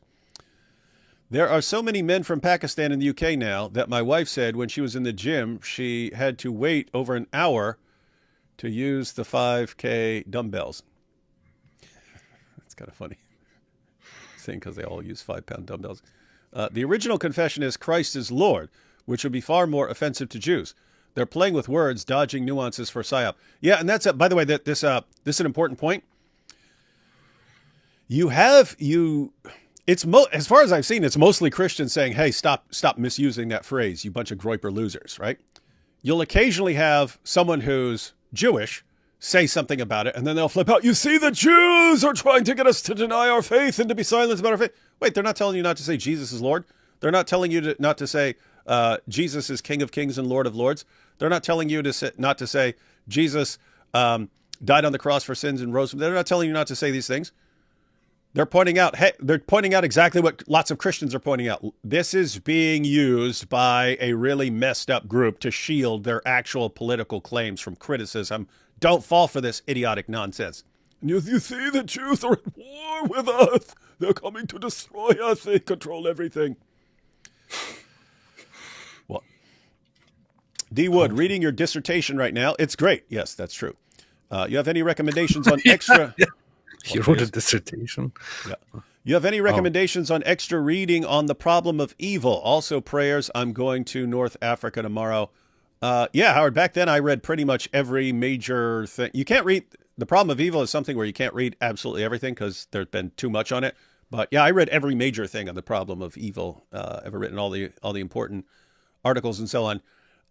But if you just go to the bibliography and the works cited at the end, several essays are part of compilations where you can get those. And so, yeah, check that out. I'd check out Hick's book. If you just want one, I'd go with Hick's book. And if you want a more philosophical one, there are some compilations there. But yeah, there's a works cited page that goes through all the major stuff. Unusual Grunt said Romans 8:35 to 39. Yes, powerful passage. That's one of those passages where I originally memorized it in King James and then later on would memorize it in a different version, like NIV and then in ESV. And then when I try to remember it, I can't because I have the translations jumbled up. But that's who shall separate us from the love of Christ. Again, this is where the particular words of the translation shall: tribulation or persecution or famine or nakedness or peril or sword or something like that. And then no, in all these things we are more than conquerors. We are counted as sheep to be slaughtered. And that's when he goes into this awesome passage of, I am persuaded that neither death nor life nor angels nor principalities nor things present nor things to come nor height nor depth nor anything else in all of creation shall be able to separate us from the love of God that is in Christ Jesus. Why am I saying this when I can just look up the passage and quote it accurately? Yes. The heck, this is a good passage. All right.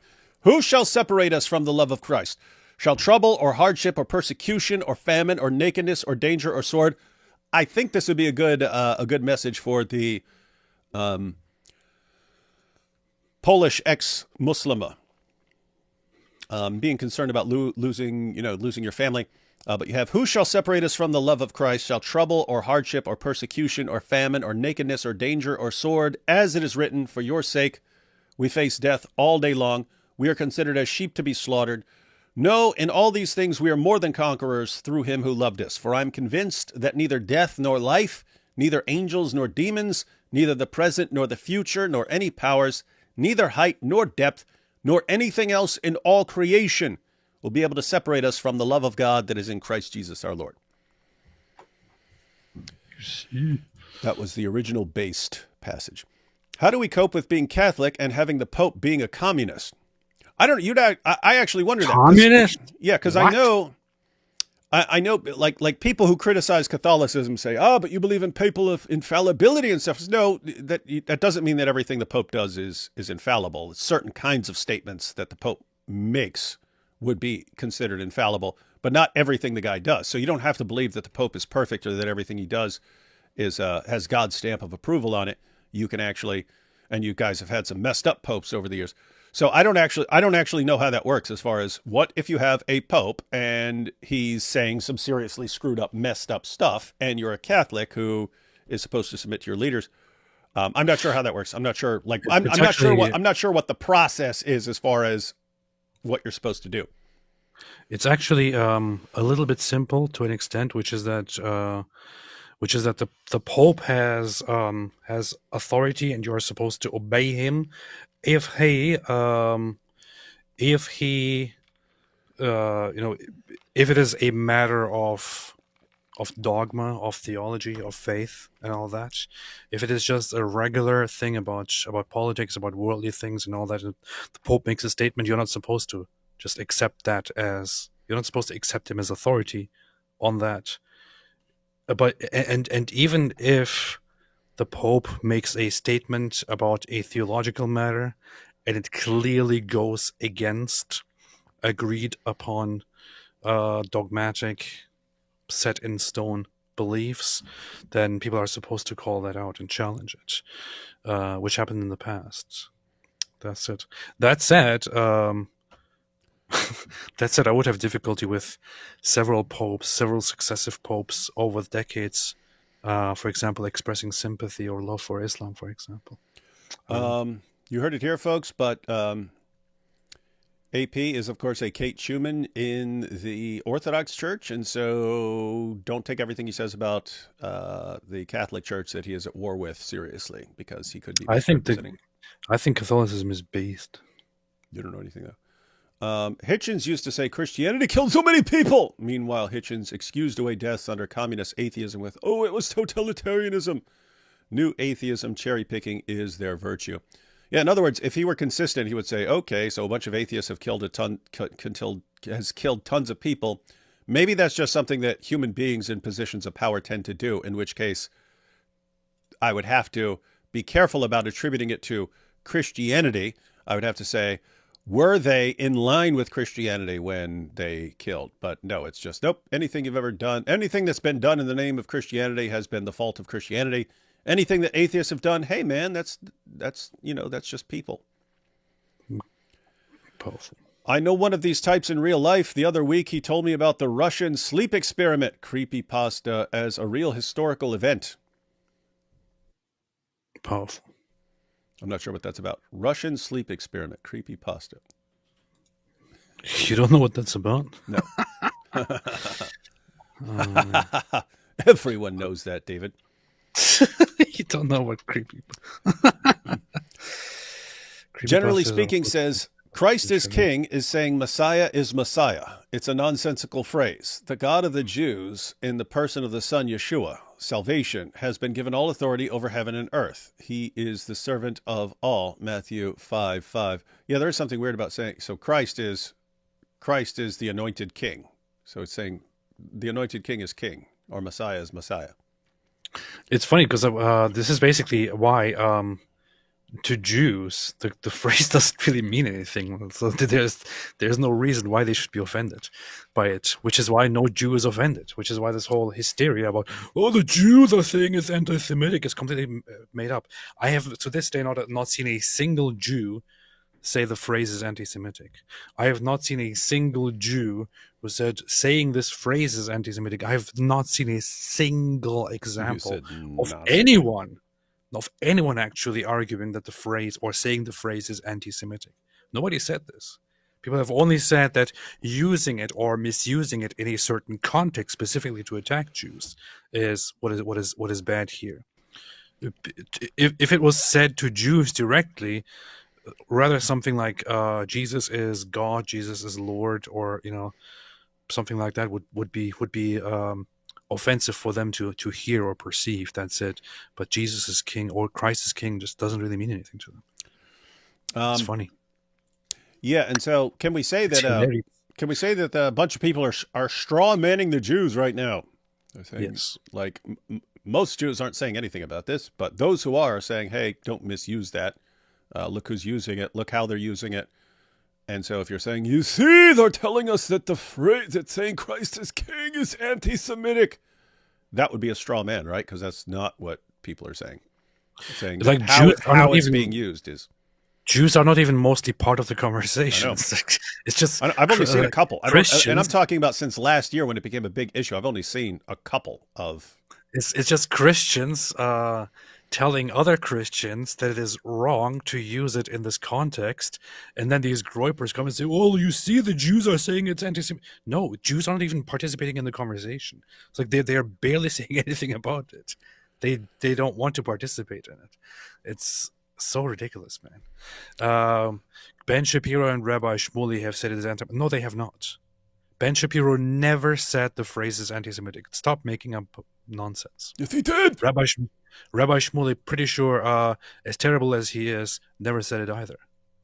Although with him, I could believe that he said something stupid like that. But I don't believe that he did. Prove it to me. Low-key Joker says, Christians who hate the Jews yelling Christ is king is the equivalent of gays for Palestine. That'd be kind of different. Skipped lunch, dinner yesterday for Lent, and D would too. That's good. Just don't gorge yourself. Ezra is greater than king. He is foremost expert on Jews worship. Ezra is so powerful, one group thought another group worship the foremost expert. Yeah, that is true. Powerful.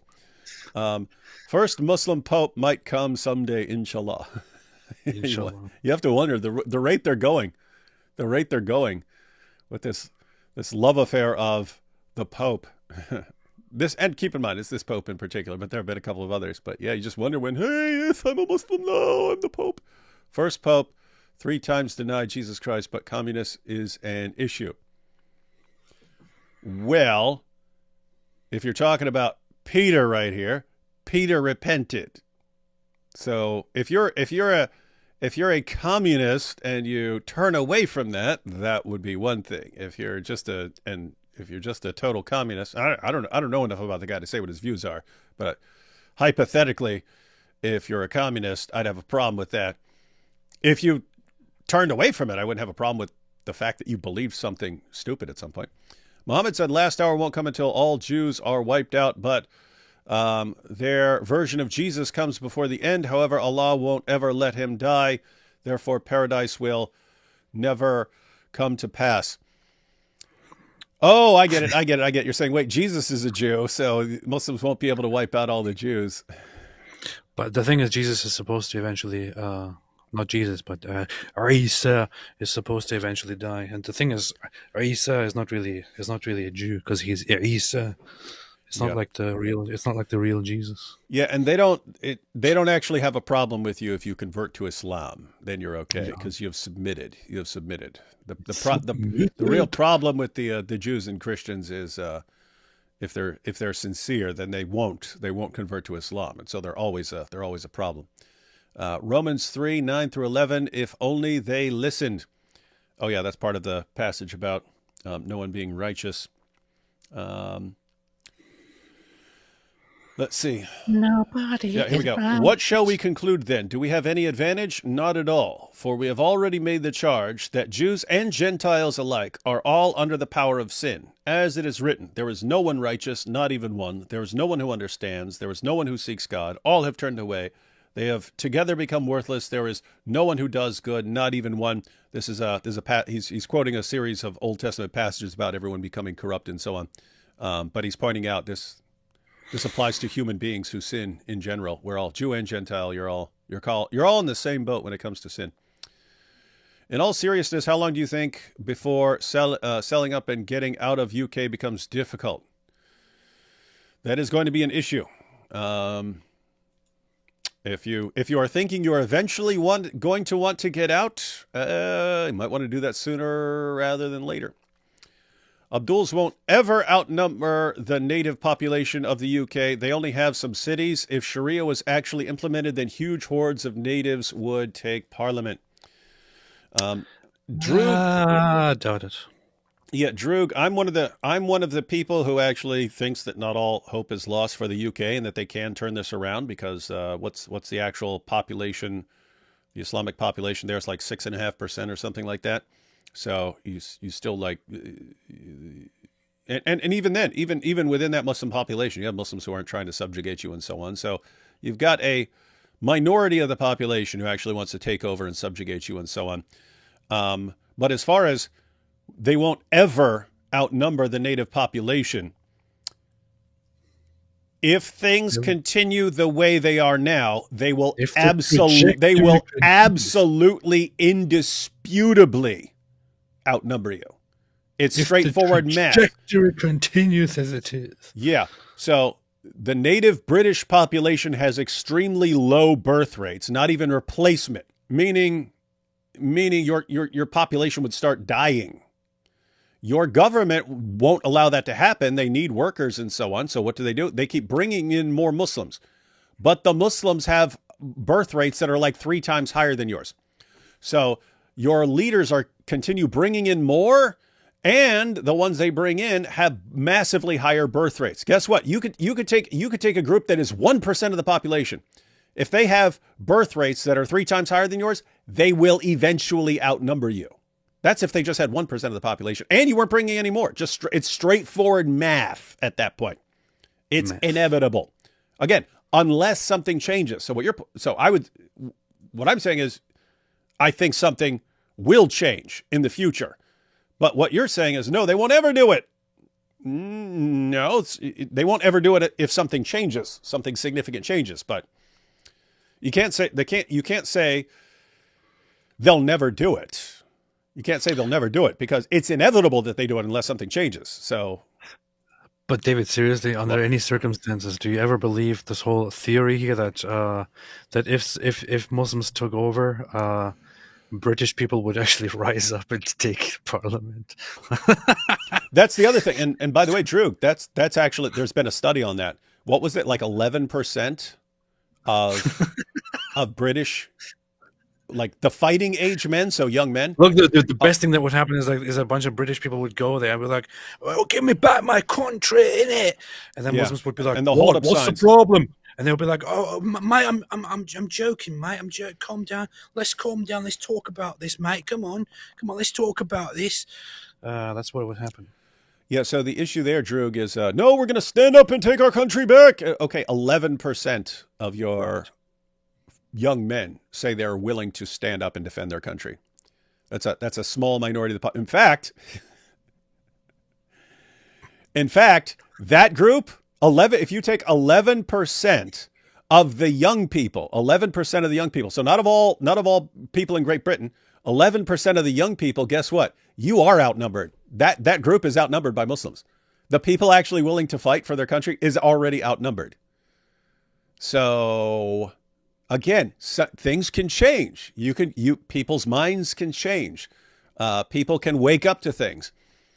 My position has been, the longer you wait to wake up, the more of a bloodbath it's going to be. There were times there are times when you could have dealt with this completely peacefully and so on. You are going to get to it when there is no peaceful solution, and the only way is a bloodbath. I would love to avoid the bloodbath. That's why I'm saying it. It's like, why? When we criticize Islam and undermine the ideology, people are, oh, you're so hateful. I'm the one trying to avoid the bloodbath. I'm the one trying to avoid everyone killing each other.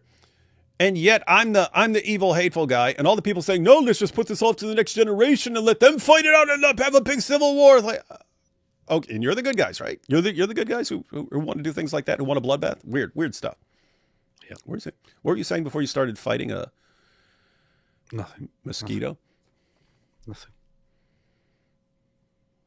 Did you win at least? Did you catch it? No. It fled. Let's see, a couple more and then we'll check out Candace. What do you guys think? What do you guys think about the red heifers and third temple? We did a whole live stream on that. You could check it out. You could search for it. Red heifers are based. Yep, they're extremely based. England will be Muslim, and then the inhabitants of Islas Malvinas will come begging to join the Argentinian Empire. We are getting the islands back, baby. Nice. Classic. AP, what proportion of Muslims know anything about history? Very few. Do they honestly think of 2%. themselves?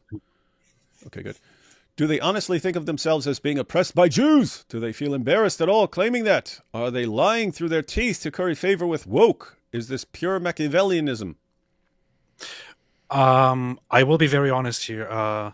Most Muslims actually learn to be proud of their Muslim history and learn to be proud of the jihad and proud of Islamic conquests and all that. I was raised in a culture, and I know others are raised in a culture where we learned that the Muslims were great and conquered the world and so on. So they are proud, and they're also proud of oppressing, of subjugating others, and so on. When they face something like, not being superior in Christian lands, for example, or being supposedly oppressed in a Jewish land by Israel, what they mean by oppression is not really what you would mean by oppression. What they mean by oppression is rather that they're not getting their way, and that the other side is being cruel to them by simply, fighting back and not letting them do what they would like to do. Muslims learn to be proud of conquest, of subjugation, of subversion, and so on, of the entire world. Their ideal future would be for Israel and for the Jews to lay down their weapons and submit to the Muslims and get punished and slapped around. Their ideal for the future of Europe and Christians would also be to lay down their guards and to submit, to hand over their countries and then get slapped around and subdued and do whatever the Muslims say. This is what the ideal future is. Don't believe a single word about oppression.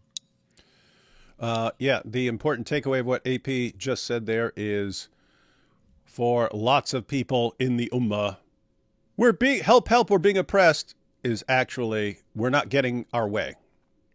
We want our way. We want our way. We want our way. We want what we want our way. We want our way. Give us what we want. Give us what we want. If you say no, help, we're being oppressed. Mm-hmm. Muslim. Your guys' thoughts on Immaculate Conception of Mary? Don't know why you'd ask us.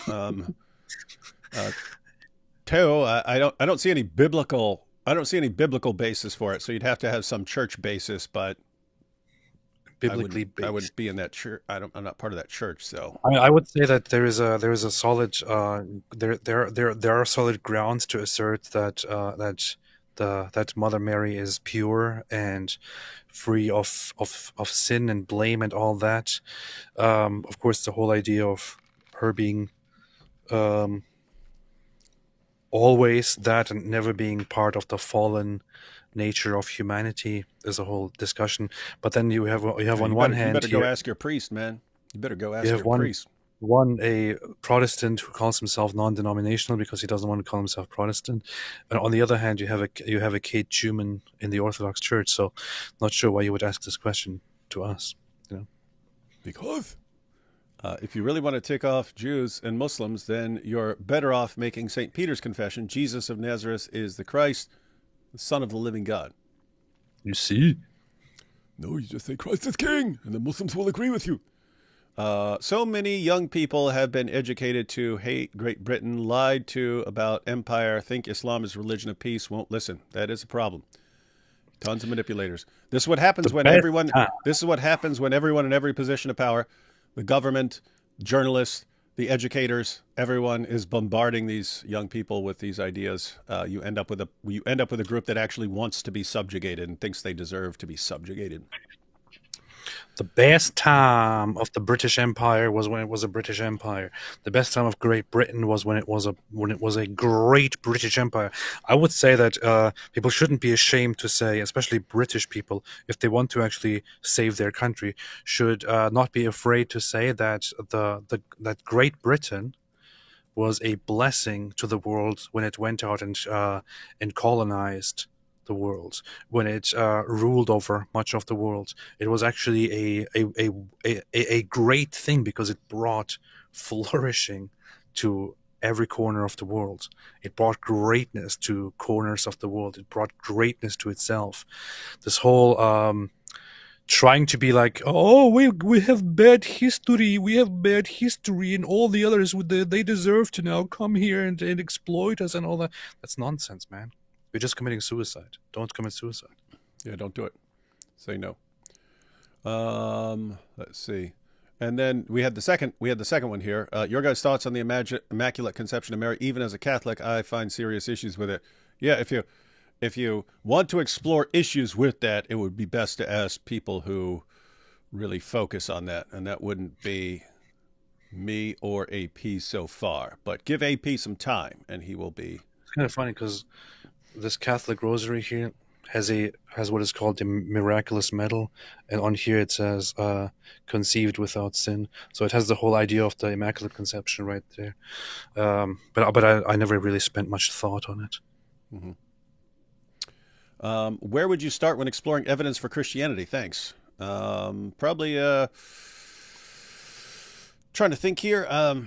I don't know if you're starting like from the ground up as far as like existence of God or things like that, or specifically evidence for Christianity. I mean, Lee Strobel's first book that really took off, The Case for Christ, is a good book. He goes around interviewing various scholars on the issues. So Case for Christ. If you're talking about introductory level stuff, Gary Habermas and Mike Lacona's book, The Case for the Resurrection of Jesus. That's good stuff. And then, yeah, I'd start there. I'd start with resurrection stuff. You see. Let's see. And we want our way and we want it now. Alhamdulillah. That is pretty accurate. Pretty accurate. All right, guys.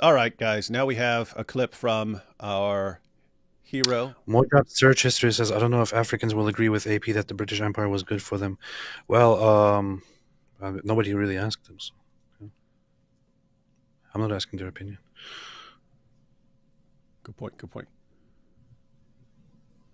All right, ladies and gentlemen, now we have Candace Owens responding to the Christ is King controversy. Okay, so let's start in the past. Obviously, today I was actually going to speak to you about Hugh Jackman being... We can't start in the past. We can only start where we're at. drafted into the Blake Lively lawsuit, but I'm glad that we have pivoted and it's Lent season. And for whatever reason, this just seems to happen again during Lent season as it did last year. So for those of you that are new to my podcast and Yeah, shocker how the Jews decide to go after us every Lent season and every Easter. everybody, I guess, is new to my independent podcast. Last year, almost exactly a year, I was fired from the Daily Wire. I think it was March 22nd or March 23rd. And after we agreed to part ways, within 24 hours, it might have been 48 hours, Andrew Klavan of the Daily Wire released a 1-hour video, essentially accusing me of many things, but referring to me as anti-Semitic, trying to link me to Nick Fuentes. You're literally shouting the slogan that we just saw him acknowledge that he's the one who came up with, to use it for a purpose, and you unite with him on that purpose. And as far as Andrew Klavan calling you anti-Semitic, I mean, I don't know. I can't say he's a prophet, but you literally won Anti-Semite of the Year. So there's that. No link between me and Nick Fuentes, but the ADL and Andrew Klavan tried to sort of establish one in his video, and they did this via Twitter, and then said that the most egregious thing that I had done was used Christ as King against a Jew. And that is just completely not factual. Hang on. Let's go back. We've got the receipt. We've got the receipts, folks. She immediately starts out with a lie, man. Yeah. Well, we're gonna see. I actually see her defense. I don't buy her defense. We're gonna look at her. We're gonna look at her defense. It seems pretty bad. But so guys, she's saying she has never tweeted this. She's never tweeted Christ as King. This is what she's being accused of. I mean, she's being accused of all kinds of things. But one of the things she's being accused of, as far as her connection with the Groypers and stuff, is she tweeted Christ is King at Ben Shapiro. And then so everyone's saying, wait a minute, you're just like the Groypers, saying Christ is, you jumped on the Christ is King bandwagon of using this against Jews. I've never tweeted that against a Jew. Never happened. We'll take a look at it, but we'll let her finish. Establish one in his because he's not a real Jew. He's not a real Jew. Video, and they did this via Twitter, and then said that the most egregious thing that I had done was used Christ as King against a Jew. And that is just completely not factual. I've never once uttered that phrase at a Jew. At the time that this happened in March, I had not tweeted that phrase, I don't believe, since the prior November is what he was referring to. And I certainly did not tweet it at any Jew. And so she said she had tweeted it. She said she had tweeted it, but she wasn't tweeting it at a Jew. So an entire scandal was born overnight, really, when people just began going, what is this? Obviously, it's Easter week, and we are having somebody essentially try to make it sound as though saying the phrase Christ is King is derogatory in a circumstance if you utter it at a Jew, and yet that circumstance had not happened. And I take questions and... Pause. This is actually very important because contrary to what most of these propagandist people say, she actually just acknowledged the real objection that people have, which is not that the phrase itself is anti-Semitic, not that saying the phrase itself is anti-Semitic, but rather that using the phrase in a context of tweeting it hatefully at a Jew is obviously anti-Semitic and should just not be done because you're abusing the name of Christ. The thing is, she just contrary to most people, she just actually acknowledged the real objection that people have. But then she, of course, denies that she ever did this. The problem is that we know that she actually did do it. So if she does acknowledge the proper objection here, then and she denies that she actually did that, she's just getting her facts wrong, probably deliberately. I don't know. She did the very thing that people accuse her of doing. That's it. Indeed. People that attack my faith or attack the reason that I have said something very seriously. I take it very seriously. And in the context that I had used the phrase Christ is King was perfectly acceptable. The prior November, I tweeted it because the media was trying to get me to engage in an attack against my colleague, and I decided to abstain. And I said, blessed are the peacemakers. Just like Andrew Tate said. Hang on. You see this? She says, "Hey, I was, they're trying to cause division between me and my former colleagues, and I just wouldn't go for it. And I said, blessed are the peacemakers. That was me. I was trying to make peace. And so that's the context of all this. And so how can you be pointing a finger at me? Wait for it.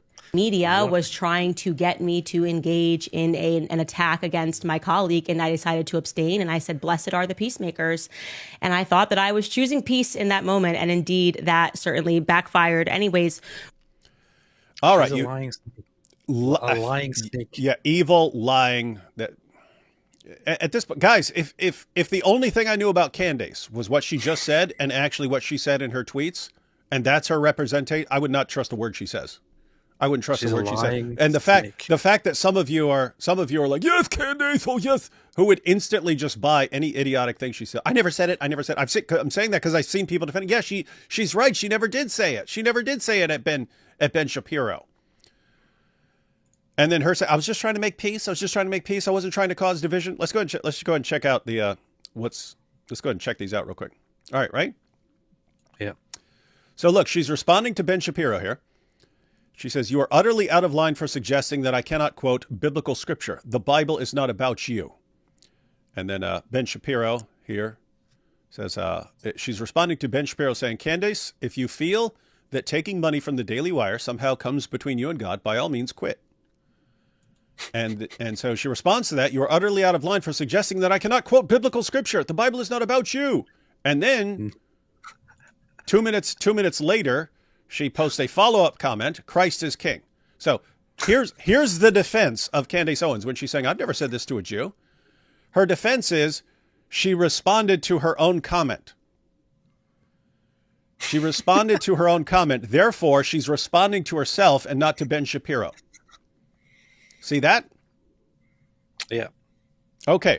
Now. We're not done. Lying snake. Yeah. Because let's go back. Let's go back. The funny thing is, let's just point out one thing here, which is that if we are to assume that she's actually being genuine here in this exchange, just before even coming to the Christ is King, Ben Shapiro says, Candace, if you feel that taking money from the Daily Wire somehow comes between you and God, by all means quit. She says, you are utterly out of line for suggesting that I cannot quote biblical scripture. The Bible is not about you. Ben Shapiro never did any of that. Ben Shapiro never suggested that. Wait, yeah, that's what we're looking at next. But yeah, just follow the reasoning, ladies and gentlemen. You are out of line. The Bible's not about you. Christ is king. Is she or is she not directing this towards Ben Shapiro? Is she just reminding herself that Christ is king here? That's her defense. I never tweeted. I never said this to a Jew. I never said this. No. That's just me responding to my own tweet. Okay. Now let's look at what Ben Shapiro said. So this is what Ben was responding to. She quoted, "Blessed are the peacemakers," and this is when she says, "See, I'm just saying, hey, peace. I'm trying to build bridges here. I don't want to throw my colleagues under the bus." And so what she says is, "Blessed are the peacemakers, for they shall be called the children of God.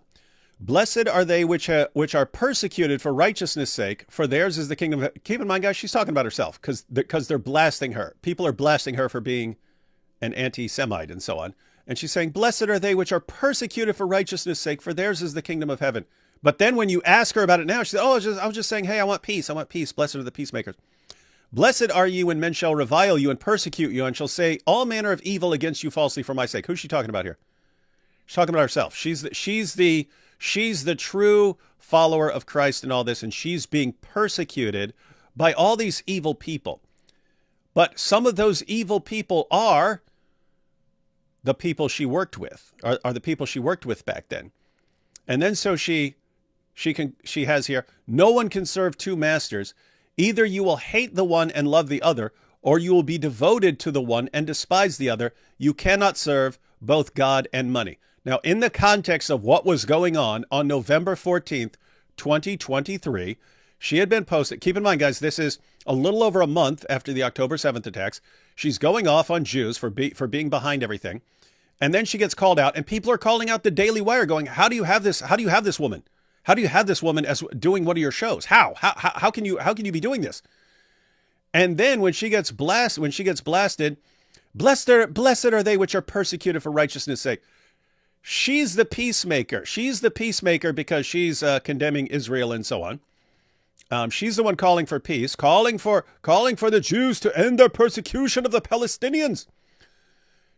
And she's being persecuted. She's being persecuted for calling out Israel.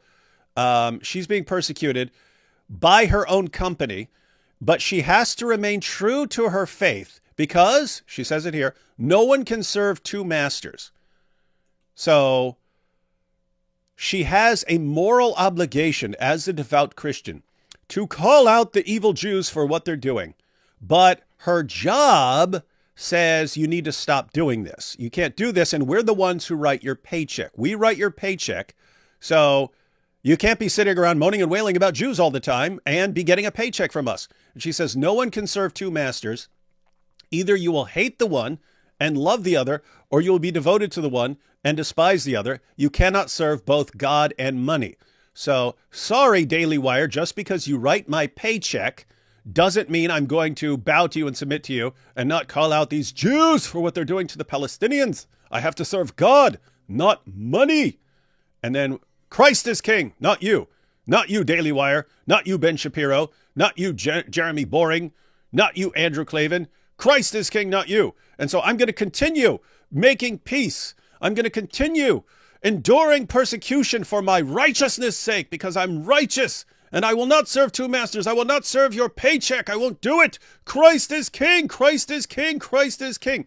So that's what she had posted, right? She's being persecuted because of her righteousness, and she's not going to back down. Why? Because if she backs down because her job is telling her, then she would be serving two masters. You can't serve two masters. Therefore, she's going to keep doing what she's doing, even if you persecute her. All right. Now, this is the tweet that Ben Shapiro responds to. She's saying, hey, my job is trying to force me to not keep complaining about Jews when all I'm trying to do is make peace. What am I supposed to do here? I can't serve two masters. Christ is king.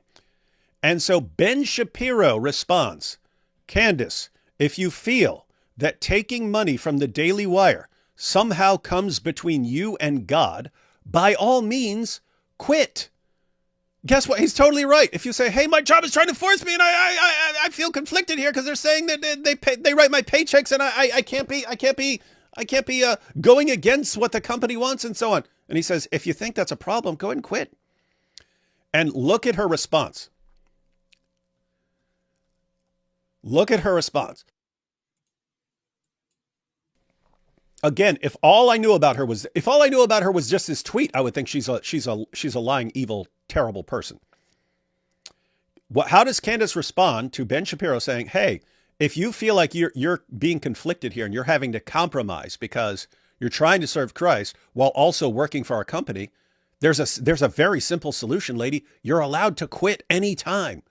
At any time, you can say, I don't want to work here anymore. I'm going to go do things on my own.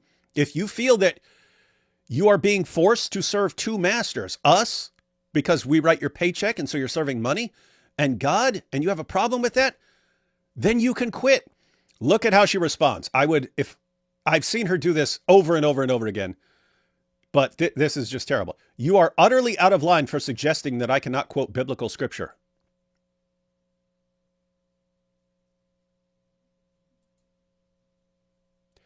Did Ben Shapiro say she can't quote scripture? Did he criticize her for quoting scripture? Oh, yes, in her head. That's my point, ladies and gentlemen. Here's the thing. She just did the exact same thing that the people who are going, oh, the Jews are telling us not to say Christ is king. You completely misrepresent and straw man what the person is saying and then attack your straw man. What did she do? He says, hey, Candace, you're saying you've got this conflict because you're expected to do the job you're hired to do, and yet you want to do this other thing that does not align with your company, and you're saying you're conflicted. By all means, quit. There's a simple, obvious, easy solution. If you think we're oppressing you or something like that, you can just quit. And how does she represent what he said? because she's got her followers. 59,000. Keep in mind, 59,000 likes on this. 59,000 likes on. You are out of line for suggesting that I cannot quote biblical scripture. The Bible is not about you. Where did Ben say you can't quote biblical scripture? This is something that people take advantage of if they are deceivers. You misrepresent what the other person said, knowing that among your fans, one, there are a bunch of people who are just stupid and they listen to your framing of what was said instead of what was actually said. And so if Candace says, Ben Shapiro just said, I cannot quote biblical scripture. He's telling me I can't be a true Christian and quote biblical scripture. I'm not allowed to. You see, they are persecuting me. They're saying I can't even quote the Bible. They're saying they will persecute me if I quote the Bible. You see what they're doing? And all the people, oh my goodness. So you have stupid people, like insanely stupid people who fall for that idiotic nonsense. But also you have people who just aren't paying attention to what's being said, aren't paying attention to what Ben Shapiro said. And so they're just kind of scrolling through this and what? Ben Shapiro said what? And they go with it. So they might not be stupid, but they're being sloppy. My point is, Candace knows this. And when you know that you have a bunch of stupid idiot followers who believe any idiotic thing you say, and you use their stupidity to rile them up against someone, okay, I'd say you're doing something messed up. I'd say you're being evil and you're being an evil, despicable person. You're blasting them, telling them they're trying to get you to force you to compromise your devout Christian faith because you want to just keep blasting away at Jews and attacking Jews. You're talking a month after the October 7th massacre, the taking of hostages, all the sexual abuse, all this stuff, a month after that, and you're blasting away at Jews. And selling every deranged anti-Jewish conspiracy theory you can find. And people call out the Daily Wire. How is this woman on the same side as you guys on anything? How? She's a nutcase. And then she complains that she's being persecuted. Ben replies, "Hey, if you feel like we're the bad guys here and we're somehow controlling you, and you're being forced to compromise your faith. Just if we're the bad guys here, if we're the evil ones here, why are you taking money from us? You have the ability to quit." How does she respond? He's saying I'm not allowed to quote scripture. You see how these Daily Wire guys, especially this Jewish one, is persecuting me and not allowing me to quote the Bible. Is he saying don't quote the Bible? No. Is he saying one word about that? No. And then she follows it up with your utter. So after just flat out lying, for purposes of her stupid idiot followers. You see this Jew, he's telling me this, he's telling me I can't quote the Bible. She instantly follows that up with, Christ is king. The Bible's not about you. That's her last sentence. The Bible's not about you, Ben Shapiro. Christ is king. Who's she talking to with Christ is king here? She says this was not addressed to Ben Shapiro. She's not talking about Ben Shapiro here. What do you guys think? Is she being truthful, or is this a grifter who knows her audience? Is this a lying, evil grifter who knows her audience and uses deception as a tool to stir up hostility towards anyone who criticizes her? Let's do a poll, man. Let's do a poll. Because I don't know. I know we've got some groypers here who are automatically going to side with Candace because she's their hero. So we've got the groypers. We have Candace fans who, keep in mind, that's the problem about people being programmed to just align with their group. If you're a Candace person, you're a big Candace fan. It's just because, and AP, we've seen this.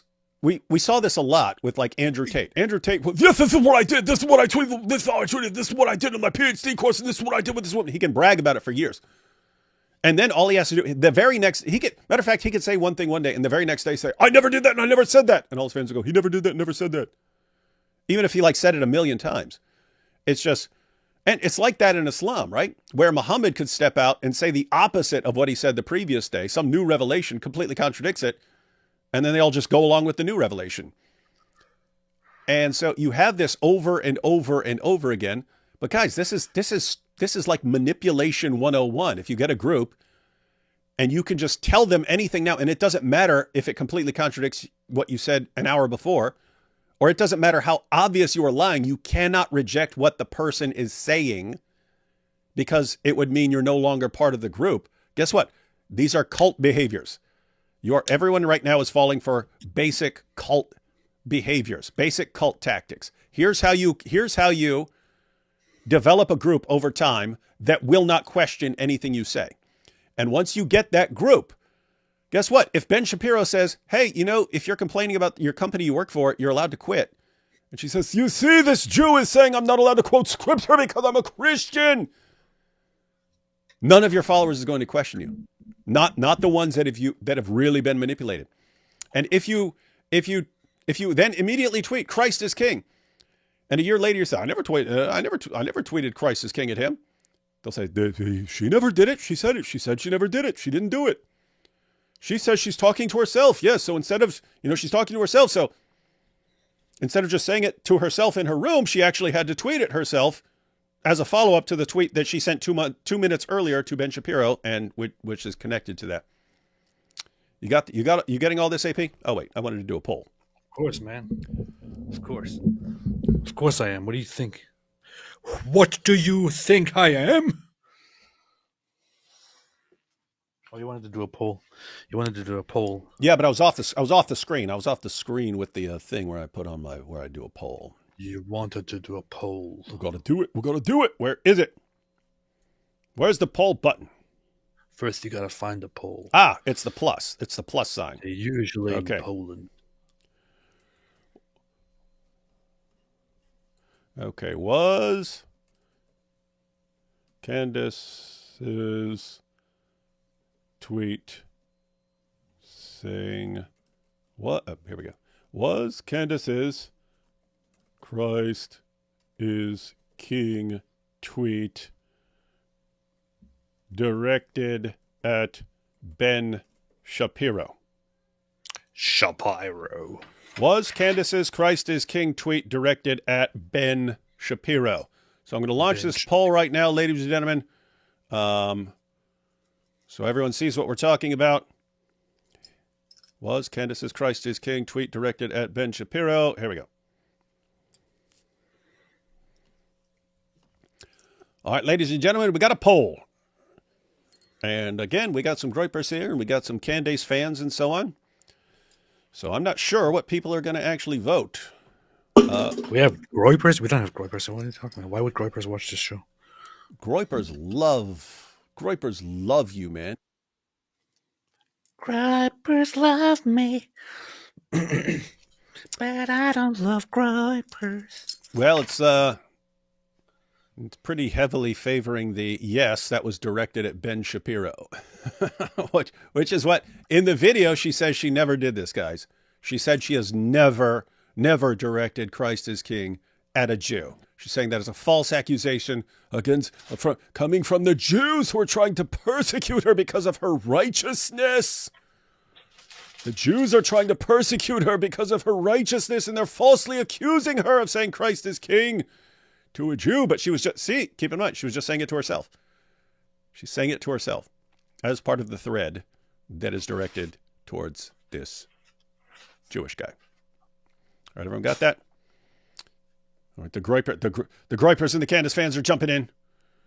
They've actually lowered it. Started off at 96, now it's down to 91. But still massive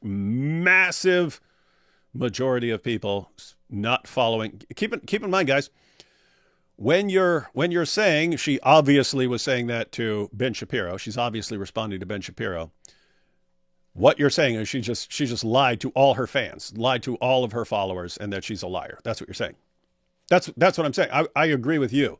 It's obvious. I mean, obvious. Just like it's obvious when she says, Ben Shapiro says I'm not allowed to quote scripture. Obviously, she is lying to take advantage of a bunch of idiot followers, to enrage her mob, to enrage her group, and send them off against Ben Shapiro and any other Jew who wants to say that, hey, if you don't like your job, you're allowed to leave. That's who we're dealing with. Fortunately, it looks like most people aren't falling for it. That's good. That's good. Wait, we have a breakdown here. Where did that go? Someone just posted their breakdown of the percentages here. Where'd it go? Okay, here we go. It disappeared. What are you doing, man? Why do you have a diaper on your head? Here we go. Stop sinning every day. 5% trolls, 3% groypers, 1% can't read, 91% can read. Yeah, if you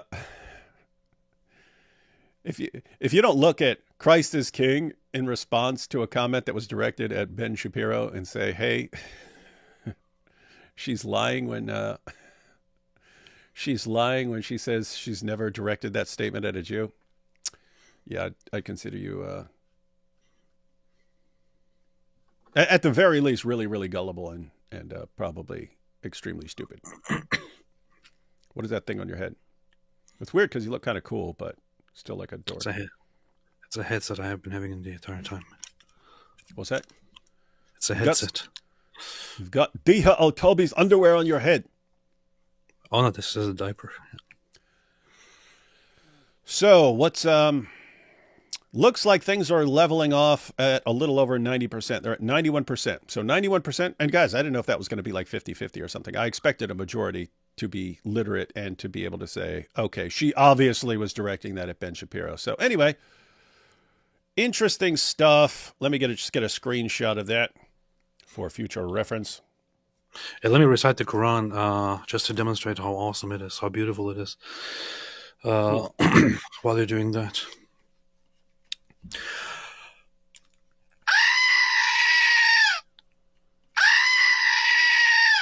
That's powerful bass stuff.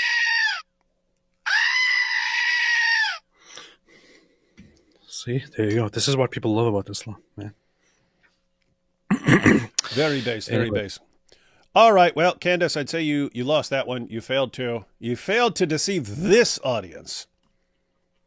You failed to deceive this audience. And what did we do? We went through her tweets. We looked at what she said, and we said, is she being honest? And 91% of people basically said she's flat out lying to her followers. Just flat out. And that's, guys, when it's that obvious that you're just lying, I don't know why people still keep following you. Because again, it is obvious. I mean, when you say, no, what? I was just trying to make peace. I was just trying to make peace. Because look, I said, blessed are the peacemakers. Okay, look at what you actually said and look at what you're responding to. And then Ben says, hey, you're allowed to quit, you know. Oh my goodness, he's saying I can't quote scripture. How do you take that person seriously? How? How do you take that person seriously? She's obviously lying to you. And then she says, yeah, Christ is King in your face, Ben Shapiro. And it gets pointed out, hey, she's like the groyper saying Christ is King to Jews. And then her response, what? I've never said that to a Jew. These guys are lying. I was just saying it to myself. I don't know, man. People, how does she have fans?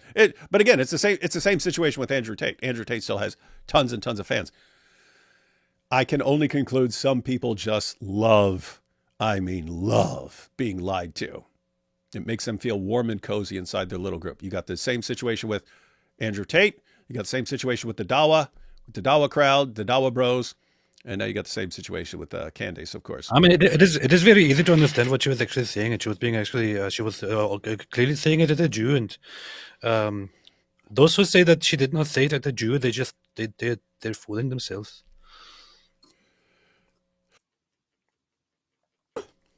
That is true. Valid point.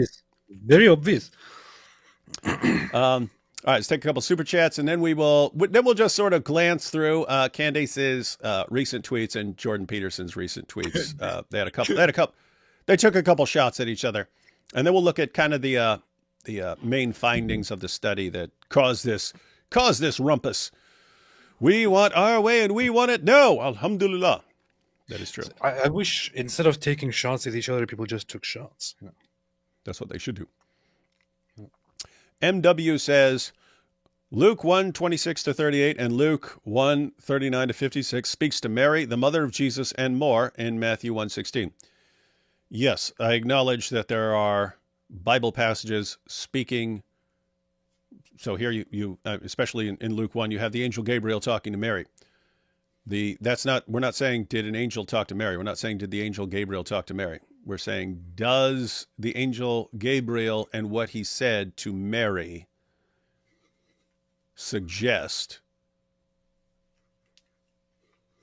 like, where are you getting immaculate conception from that? You could say anything, but that's the issue. Is it, again, if you believe that a church has authority to make a proclamation and so on, and you're part of that church, that's a different story. You believe in a source. If I don't believe in that church, then what I'm going to is the Bible. And so the question would be, what in the Bible says that? Edgar says, the irony here is that at the end of the day, it was indeed all about money for her. She literally vindicated what Ben alluded she attempts to do. Yeah, she is. That's messed up. And by the way, if that was her only problem, even if she wasn't a horrible anti-Semite and so on, if her issue was just she completely misrepresents what people say in order to demonize them and so on, I don't want you working for my company. I don't want you saying, if someone says some word of criticism to you and you say, oh, this person is saying this thing that the person never said, I wouldn't want you doing shows for my company. Yeah. Daniel Hakikachu's doctor after his debate with IP could be Dr. Mazen Abdullah, a gynecologist and obstetrician from New York. You guys should look into him. I don't want to look into him. Yeah, I'm wondering what's going to pop up if we look that guy up. It's probably be some pervy. All right, I'm going to look it up. Dr. Mazen Abdullah. Dr. Amazing. He's an OBGYN. What am I missing here?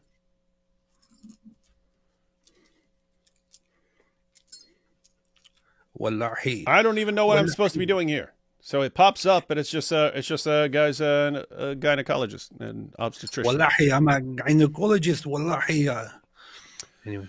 Did she ever address her former mentor and friend Dennis Prager's heartfelt letter to her? Have you guys read it? No, but I know she used to do shows for what is that? Something University, Prager University. Pregnant University. Yeah, so she used to do videos for Prager University, and then yeah, I would guess Dennis Prager. I would guess I could anticipate how he would respond to her, and. Yeah, maybe we will check it out one day. Hi, guys. Just tuned in. Big love to both. And AP, so happy for you on your new journey, on your new faith journey. Okay, well, listen now. P.S. Candace is a deceptiver. That's true. Thank you. Thank you. Appreciate it. I would say it's indisputable. It's indisputable. Like, if you can't look at what Candace does and say, okay, she obviously lies in order to dupe her followers and push them in the direction she wants them to go. If you can't say that about Candace, you can't say it about anyone. I would just conclude that no one ever lies and no one has ever lied. If that's not lying, then nothing is. Technically, even if she is replying to her own tweet, as long as Ben is in the thread, she is replying to him too. Yes, I would. Yeah, that's considered. I would consider that obvious as well, as part of a thread. It's part of a thread that is responding to him. Oh, here we go. Hey guys, AP, if it's ever official, can you please talk with the Babylon Bee and David bring JP on and Jared Lemaster? You hear it here? I've already interviewed Jared and that other guy. Who's Jared? The Babylon Bee guy. I destroyed those. I wrecked those dudes. I completely humiliated those dudes in my interview. The thing is, Daily Wire invited me on there years ago. I think it's because of you. Oh, yeah. When you went there. Uh-huh. And I couldn't actually go then, so I kind of dropped that back then. But yeah, maybe it could be of interest now. I mean, Babylon B. Babylon B. Babylon B. Babylon B. Babylon B. Babylon B. Yeah, guys, you can check out my... I interviewed them and they interviewed me, and it was good because I was responding to their dumb questions. But I interviewed them with powerful and brilliant questions, and they just crumbled. They crumbled like cookies, like cookies. Hang on, we might watch that. Surprised. What's that? I'm kind of surprised that we got a super chat from Tarun Touch, and it's not about veganism. Yeah, it's weird. I assumed it was going to be David and AP. You have to be. You have to be vegans. AP, you're converting, but make sure you become a vegan. What? Yeah. I wonder where that video is. I'm trying to crush these dudes. All right, hang on. Let's finish these up. Accidentally voted no glasses. I wonder how many of that 9% were like that. A lot of people in my friend circle say Hitler was right and we technically lost World War II. Has Brett Cooper sided with Owen? You familiar with this? A lot of people in my friend circle say Hitler was right and we technically lost World War II. Has Brett Cooper sided with Owen? Brett, I don't know. I'm not sure what Brett Cooper did. I never followed anything she did before or after she separated from Daily Wire. I'm pretty sure she actually separated from Daily Wire by her own choice, or because she didn't agree with their conditions or something like that. If a lot of people in your friend circle actually say stuff like Hitler was right and technically lost World War II, then maybe the time has come for Muslims to take over. I don't know. Yeah, I don't know anything about Brett Cooper except for she was with the Daily Wire for a while, and then the only thing I ever saw was Sneeko watching her. And remember that when Sneeko got in trouble because he said he would. She posted a video of her doing the splits. I don't know why she was posting that, but she posted a video of her doing the splits, and Sneeko posts a video of him watching it and saying that if she would do that on top of him, he would nuke Gaza. And then he got in trouble. And then he got in trouble with Muslims saying, "How dare you say this?" Because after he had converted to Islam. And then he says, "Come on, guys. I just, what's his motto? I spread truth through funny." And they're going, "We don't find it funny talking about," think about this. From a Muslim dawah perspective, it's, if I could get this girl to do splits on top of me, I would nuke Gaza. And these people say, that's not a good way to joke. And, but I'm so funny. What is this, man? Oh, boy. Let's see. Hey, hi, AP. Just got here. Sorry if it's repeat. Before you commit to orthodoxy, you should probably check out the 9 councils to make sure you agree with them. Thank you. That will be part of your education as a Kate Schumann. What would happen if we start say Christ is king in Hebrew? The Groypers would say, "What are they saying? We don't know what they're saying. Let's condemn them." I think that nude mud rustling is the best way to sort out arcane theological arguments. Imagine the Filioque smackdown.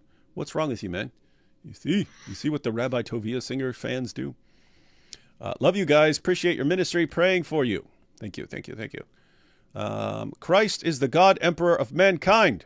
And why does AP look like he owns oil fields? Yes, he is the best of I want to guess these, man. What are you talking about? He's the best of oil field owners. It's funny. So if you don't want to say Christ is king, you say Christ is the God Emperor of mankind. There we go. That's the new non-griper version. Watched the Babylon Bee vid today. Comedy gold. Yeah, we might check it out. Franco Friday today. He's whack. As long as you're not talking about Franco Harris, legendary running back for the 1970s Pittsburgh Steelers. Watch their latest vids from the last 3 years. Whose vids? Who? The Babylon Bee? I think he wants Babylon Bee. Babylon? Hey, Tarun. First, all you do is nag us for years about telling us we have to become vegans, and now you're nagging us about, no, you have to go and watch all the Babylon Bee videos. Now you got me thinking that these guys are somehow like a bunch of vegans. This is weird. This is weird stuff.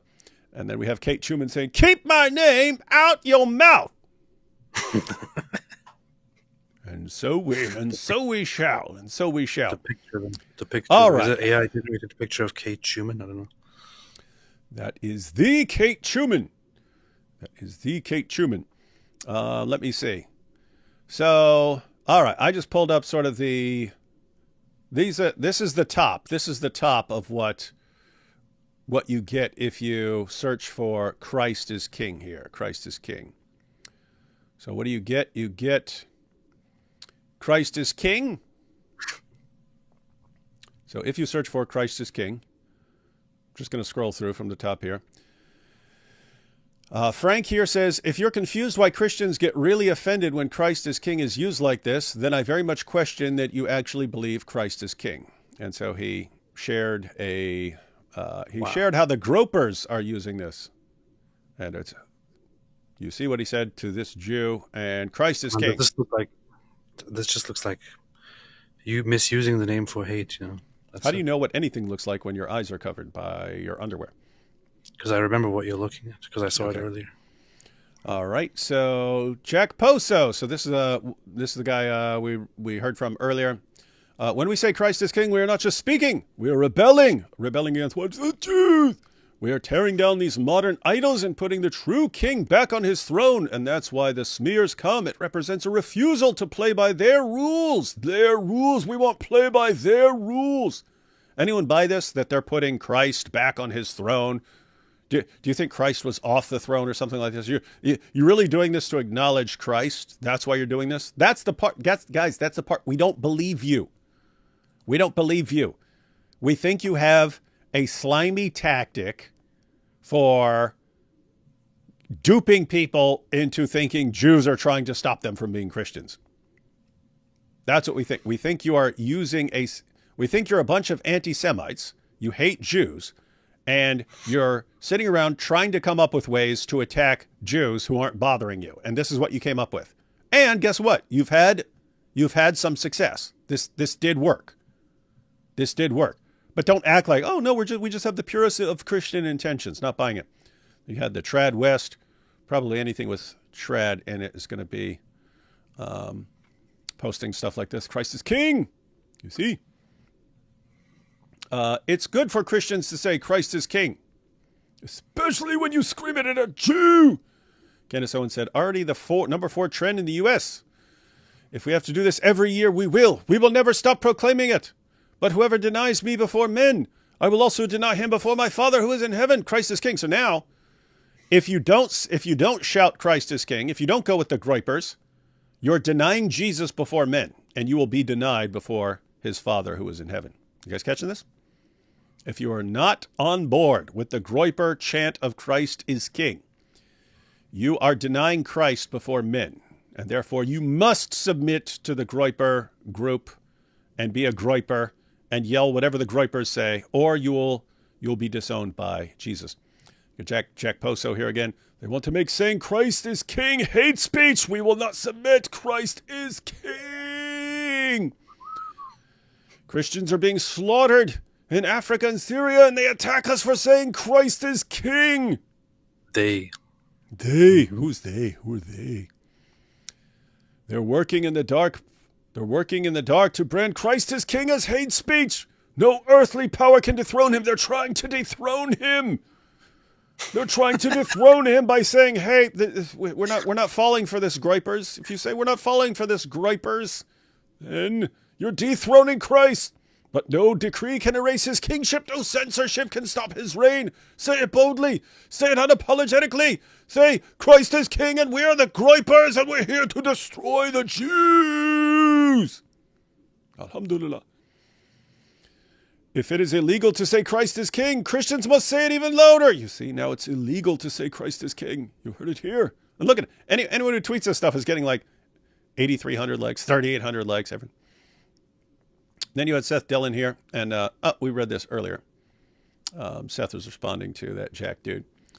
Speaking of the controversial phrase, Christ is king, the president of Poland and our bishops have officially recognized Jesus Christ as king in Poland, and we're not going to apologize for it. You have all these people, all these Jews saying we must apologize for saying Christ is king. Even though we can't find any of the Jews who are saying this, the Jews are saying almost nothing about this, but a couple of them have pointed out that it's the gropers who are using this and that maybe we shouldn't trust them. Shame on them. They're trying to force us to deny Christ. Okay. So that's what's going on Twitter if you just search for the phrase Christ is king. But let's get Candace Owens' recent couple of takes here.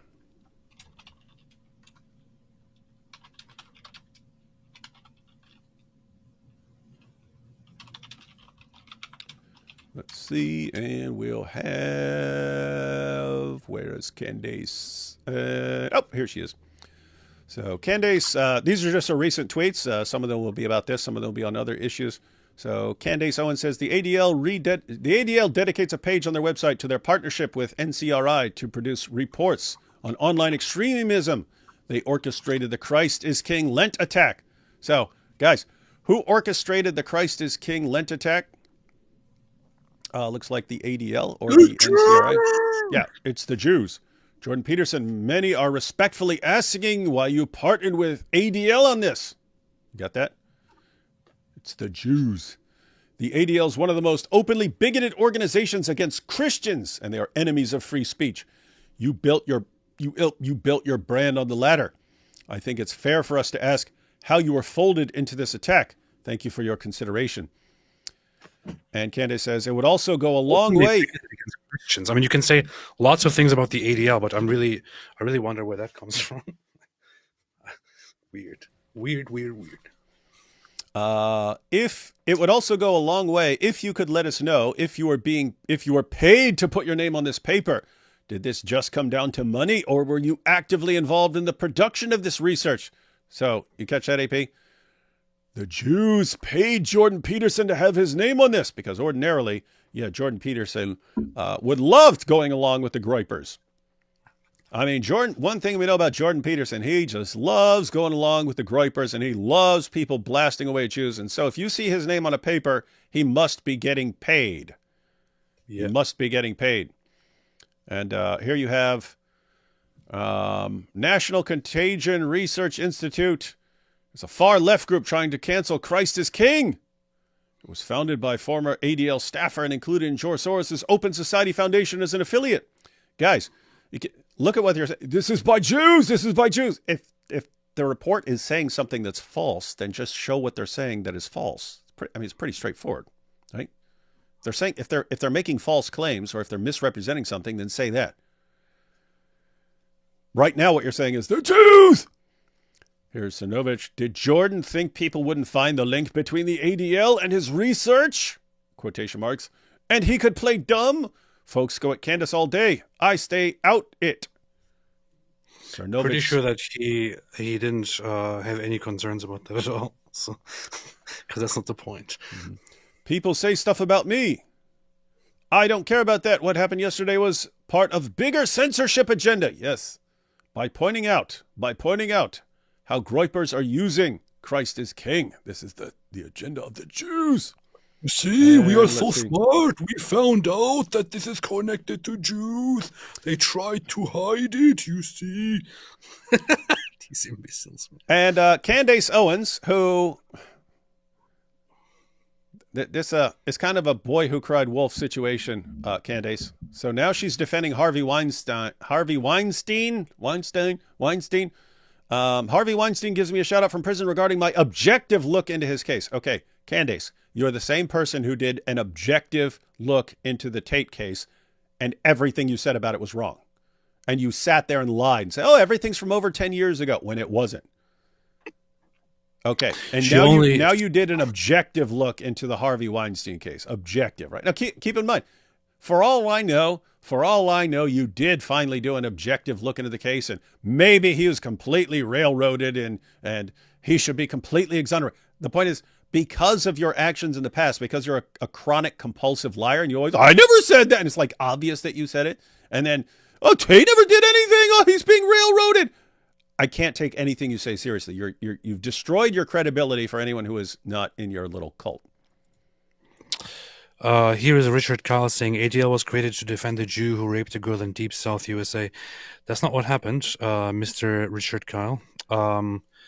And when you run with something like that, you only discredit yourself. You can have I think that the ADL did so much ridiculously stupid stuff, including fighting for censorship and Islamophobia online, which is like, well, why would you do something dumb as that?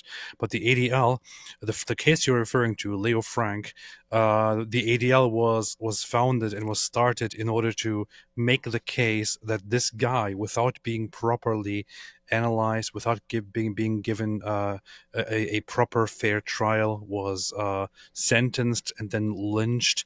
Later on, his sentencing was overturned because it was concluded that there was never enough evidence to actually convict this guy. On the contrary, much of the evidence points at him being framed falsely.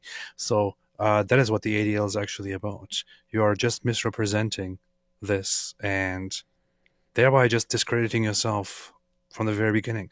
And of course, you can just dismiss everything I said and say, "No, I don't believe you. You're probably a Jew.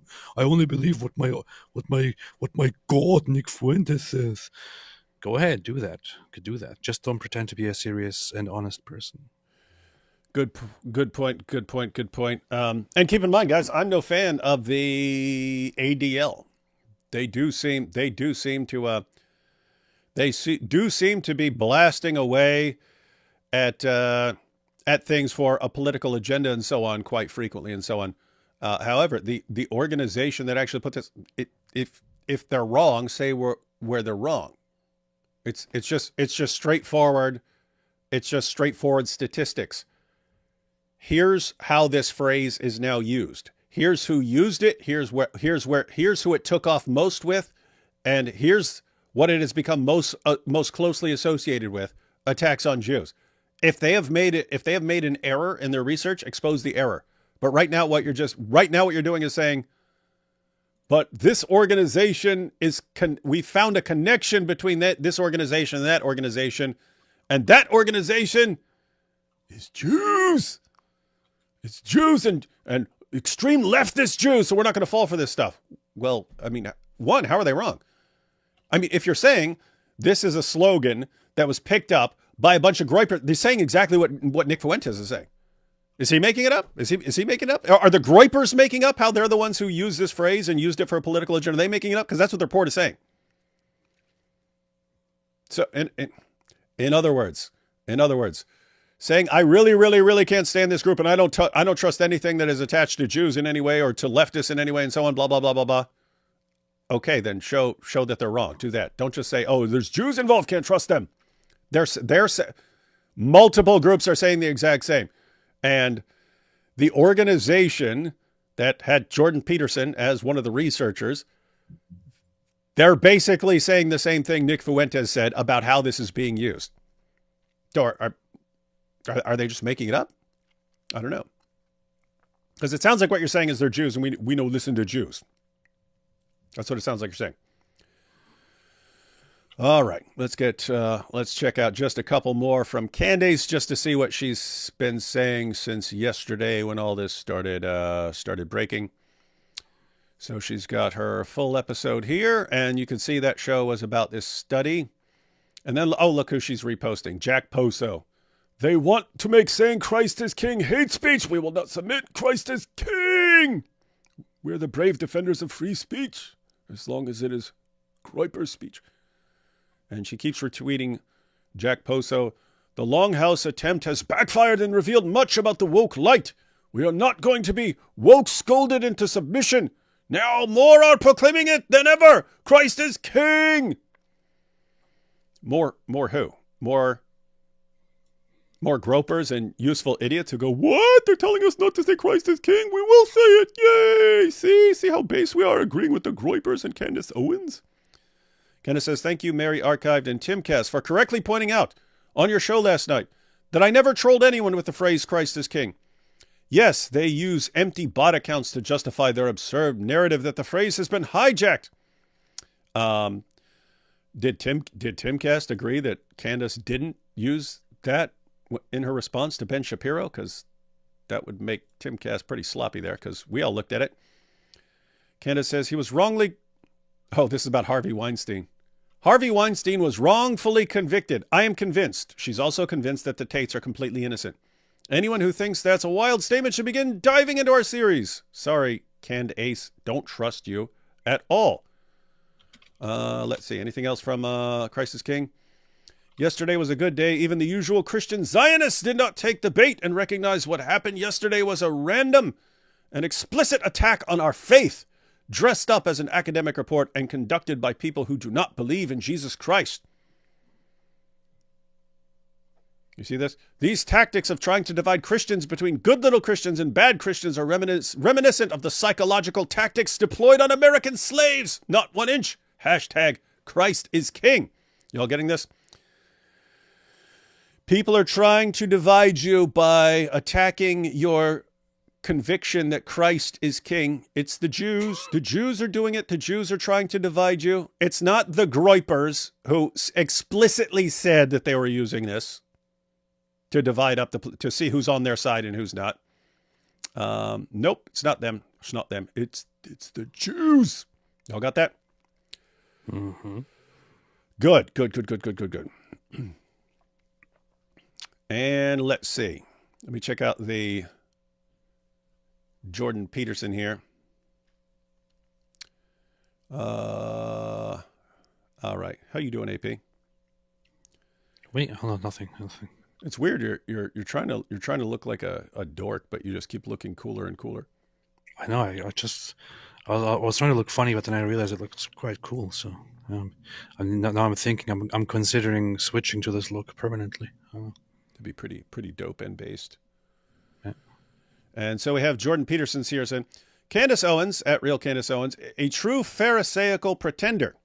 She vociferously proclaims her devotion to Christ for no other reason than to elevate her perceived status. Her outrage is designed not to shout the truth from the rooftops, build bridges, or make peace, but to subvert Christianity itself with its new force to her own purposes.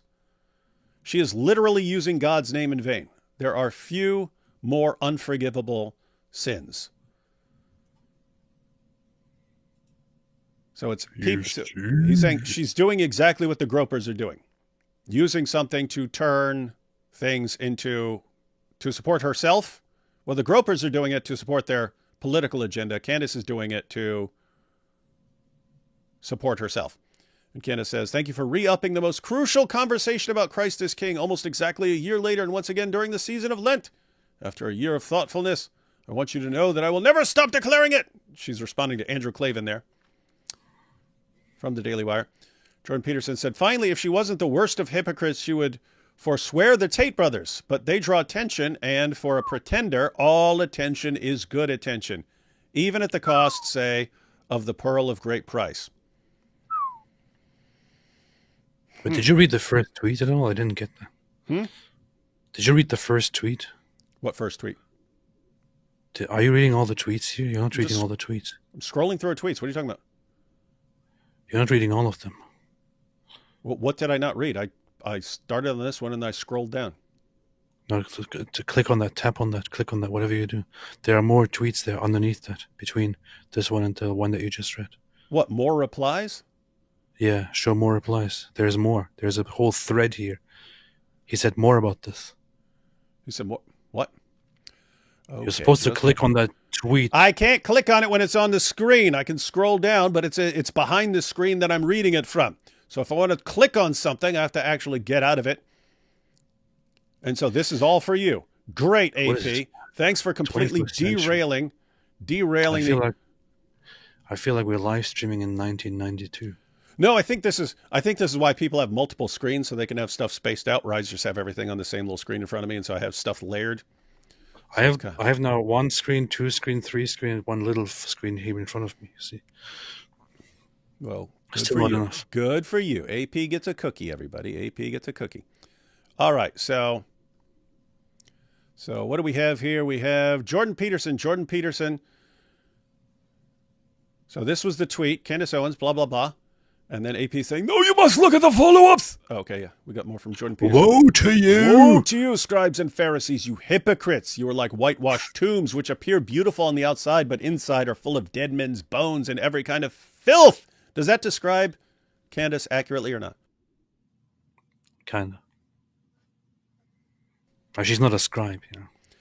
Yeah, it is interesting. It's like, hey, you're pretending to be something that you're not. And this is actually perfect, right? She's pretending to be righteous. Everything she's doing is pretending, I'm the good guy. And you're being pure evil and deceptive and lying in order to demonize people, to stir up a mob against them. And you're defending you're defending Andrew Tate and Harvey Weinstein, everyone else. And then, I don't know, this is a pretty good description. It's a completely different context, but good description as far as being really evil and slimy, but pretending to be wonderful and righteous and holy and so on. What I love about this is that, contrary to Candace and most people, he's actually using this in the proper sense, when he's quoting Jesus, who calls out the scribes and the Pharisees. When Jesus was doing that, he was not talking trash about the Jews.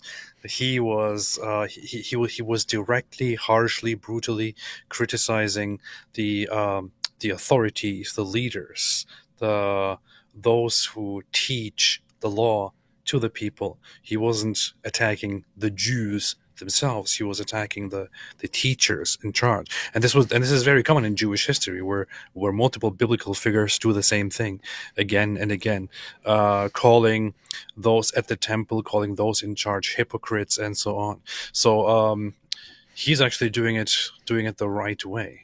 And it is extremely right. Why? Because if you look at what sort of people were on the receiving end of this kind of vicious criticism from Jesus, like just brutal criticism, just blasting away, calling them hypocrites, whitewashed tombs, appear beautiful on the outside, but inside are full of dead men's bones and every kind of filth. It's like a graveyard. You watch the tomb, it's like, oh, it's so nice. Look at that beautiful tomb. Yeah, and inside it's full of bones and every kind of filth. Jesus directed this kind of criticism at hypocrites who are leading other people astray. Mm-hmm. Right? Mm-hmm. So it's not just you're being a hypocrite off on your own. That's one thing. You're being a hypocrite and you have massive influence over other people. Those are the people Jesus blasted like this. That's a perfect description of Candace. Hypocrite, lying hypocrite, pretending to be righteous, pretending to be great, totally slimy and evil, and has massive influence over other people. That's why Jesus blasted them. You're not just, it's not just you being bad on your own. You're influencing other people to share in your hypocrisy. And he blasts away at them publicly, right to their faces. But absolutely, like, really, really good application of this passage for someone like Candace. Woe to you, teachers of the law and Pharisees, you hypocrites! You clean the outside of the cup and dish, but inside they're full of greed and self-indulgence. You shut the door of the kingdom of heaven in people's faces. You yourselves do not enter, nor will you let those enter who are trying to. All this for the Machiavellians who dare to use what is good for their own vile purposes. Machiavellians, they use what is good for their own vile purposes. And Jordan says, finally, if she wasn't the worst of hypocrites, she would forswear the Tate brothers, but they draw attention, and for a pretender, all attention is good attention, even at the cost, say, of the pearl of great price. The idea here, ladies and gentlemen, is you're saying you're the good one, you're the righteous one, you're the wonderful one, you're the amazing one, everyone's persecuting you because you're so good. If you're really good, would you be like the leading defender of the Tate brothers? In other words, if there was any doubt about your true motivations, because keep in mind, Peterson is saying it's all about her, whatever she can use to glorify and exalt herself and get more attention for herself, she'll do it. And thus she does it with the Tate brothers. And you can see it through the Tate brothers. If she was really the pillar of righteousness that she claims to be, would she have been defending the Tates? No, of course not. And then you've got Jordan Peterson, and Britta here says, Nick Fuentes says he was the first to use Christ as King in a political context. The purpose was to weed out Jews. Yeah. And that's the video we already checked out. So what is wrong with you? That is not where your underwear go.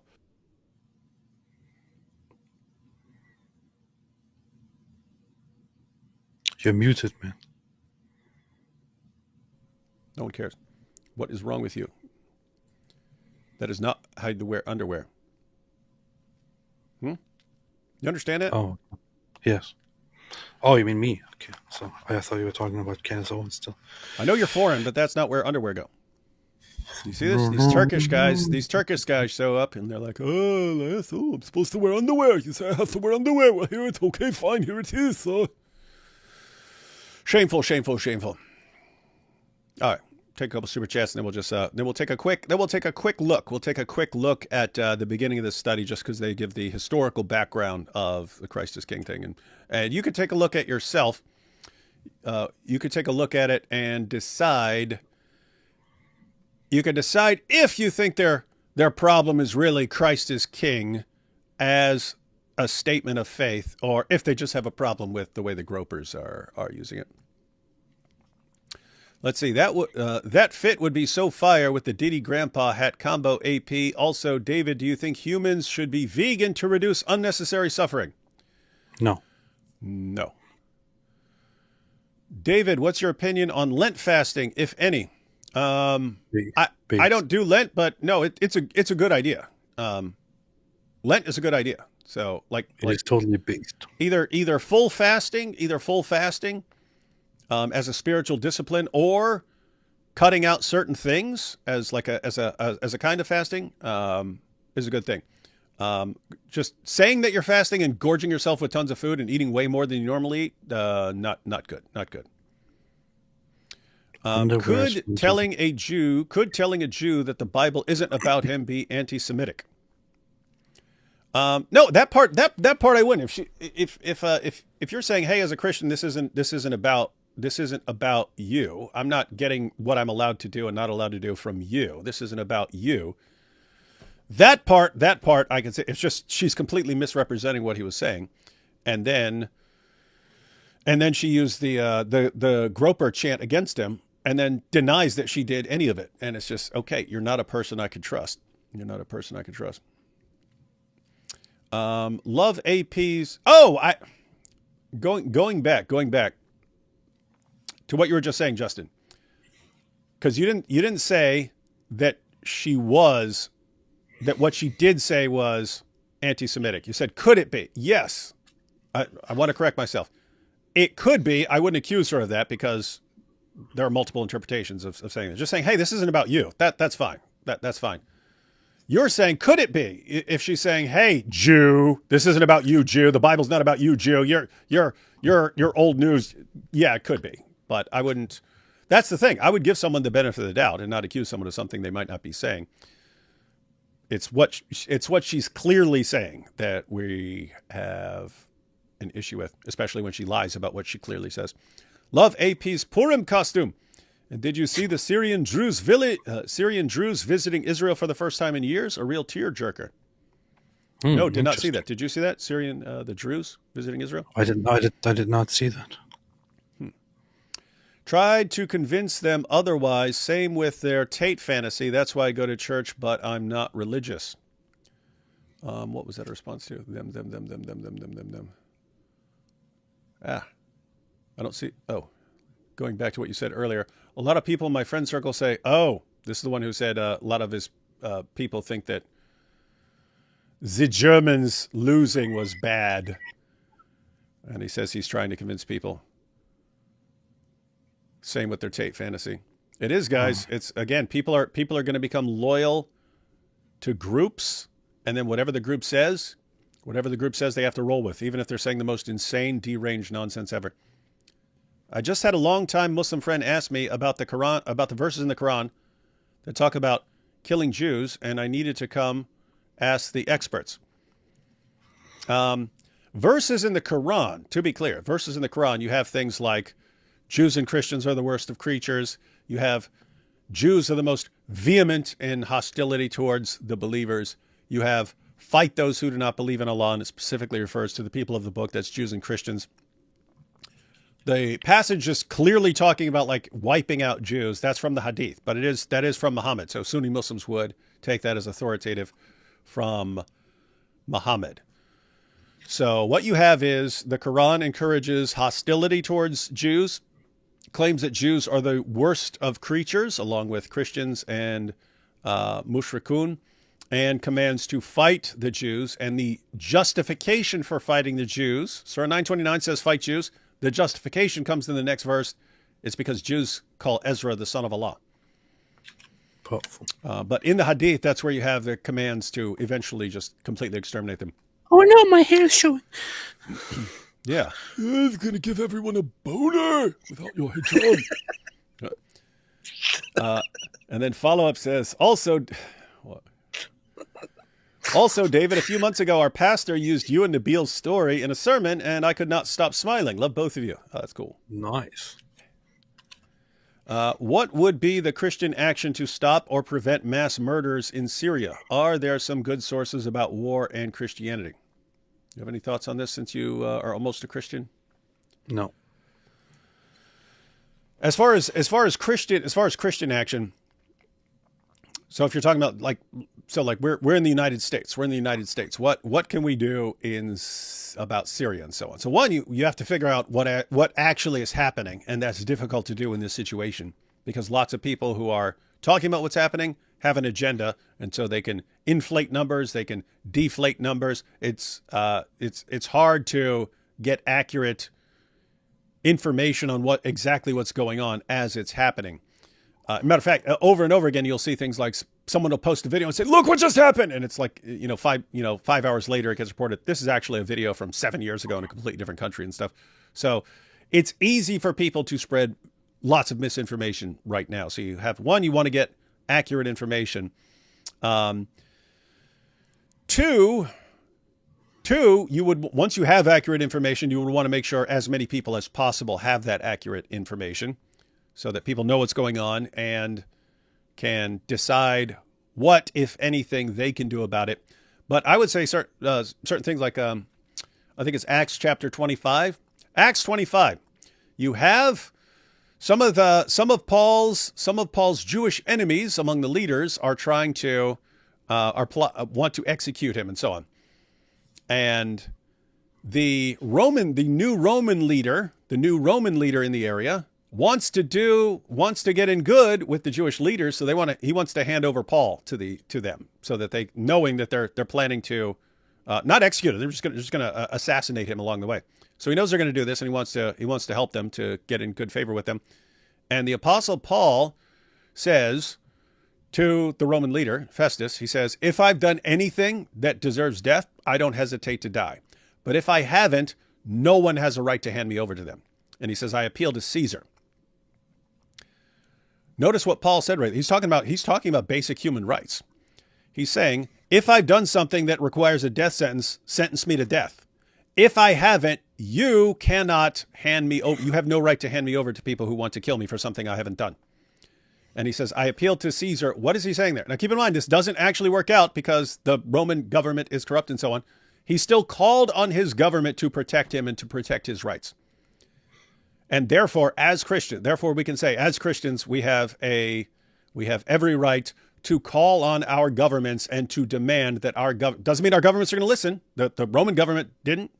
I mean, in that particular situation, they did. They didn't hand him over and so on. But Paul was ultimately executed by the Romans. So it doesn't mean the government is going to do what you say. But as a Christian, you can say to your government, you are here to do the right thing and to protect people from harm and so on. And so you can say, here's what you need to do to stop this from happening. So those would be the basic steps. Apart from that, there's not a lot as individuals we can do. As far as like I can't go over there and stop anything from happening. What can I do? I can inform people. I can get accurate information. I can inform people, and then people can call on their governments to do something. Christ is King is another way of saying Christ consciousness, which is New Age. Well, it can be. It doesn't have to be. Special space in hell for groypers. Shalom to all. Love you, David and AP. Best Christian content on YouTube. Wow, and AP's not even quite a Christian yet, and he's got the best Christian content on YouTube. Please pray for Ukraine and Israel. There was this meme which I saw several times now that people post in response to groypers, which shows people burning in hell, and then it's just a speech bubble that says, "But I was based."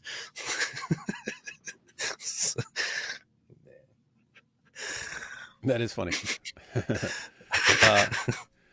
We say AP is Christian now. Base Diddy boy. Base Diddy boy. Why is AP a fashion demon? Yeah, why are you a fashion demon? If Allah is great, if Allah is great, then Christ is King. AP, why did your wife become an atheist, and why she ex-atheist orth now? Oh, also, did your wife ever went vegan or vegetarian anytime? He always has to steer it towards veganism somehow. Yes and no and no. You heard it here, folks. You heard it here. Let's see.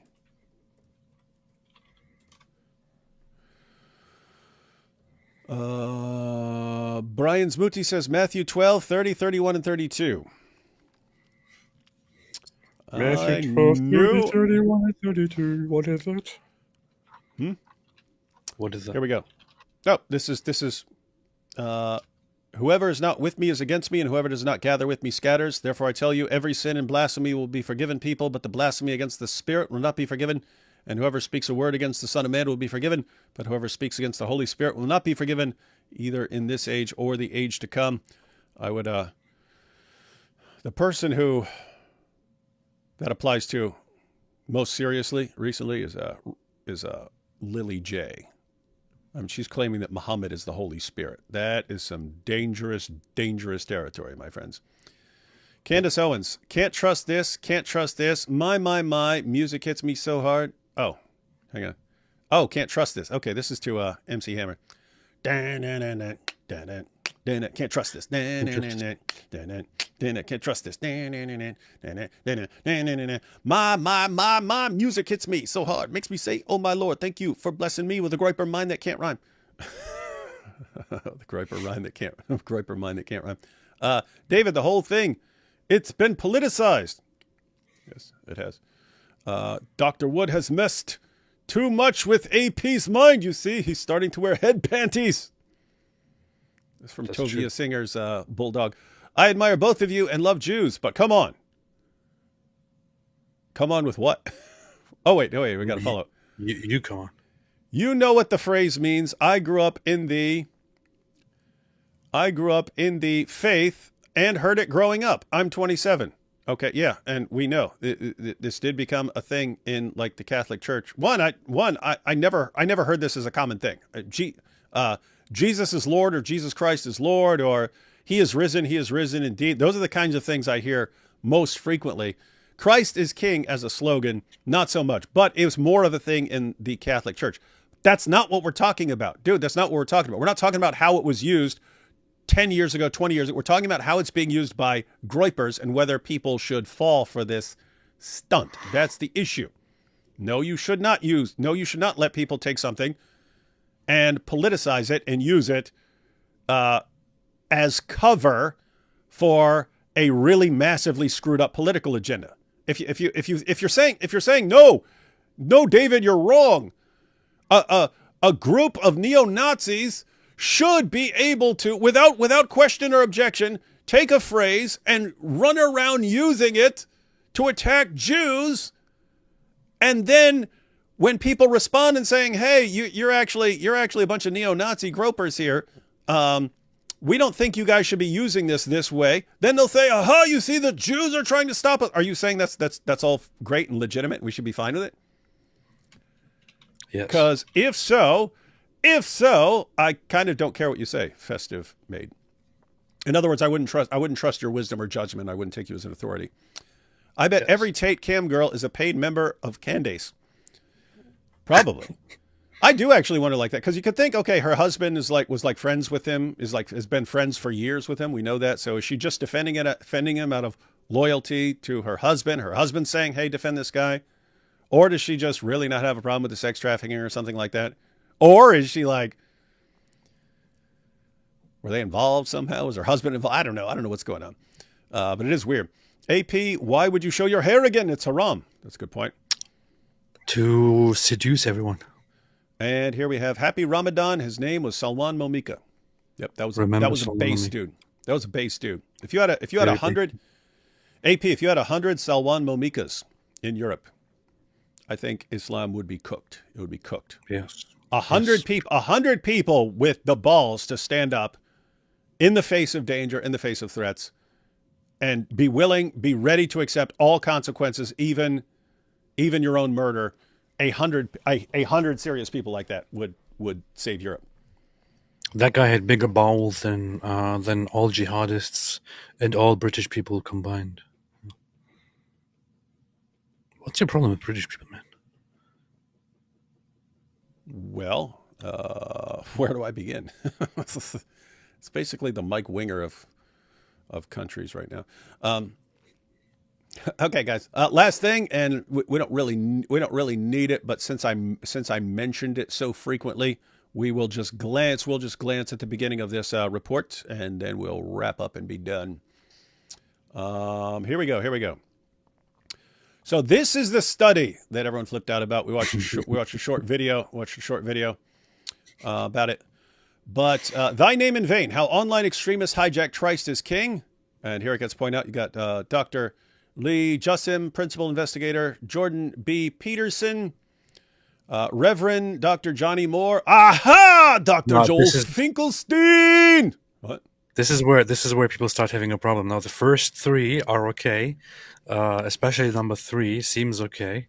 Number 2 seems okay, although affiliations. But then after that, you have a bunch of, what is this? Look at this! Jewish names! Joel Finkelstein! Jacob! What is this? It's Jacob! It's like it's the father of the 12 tribes! Done it, Sarah Finkelstein! Another, how many Finkelsteins did they have? Sonia Yanovsky, come on. Alex Goldenberg, come on.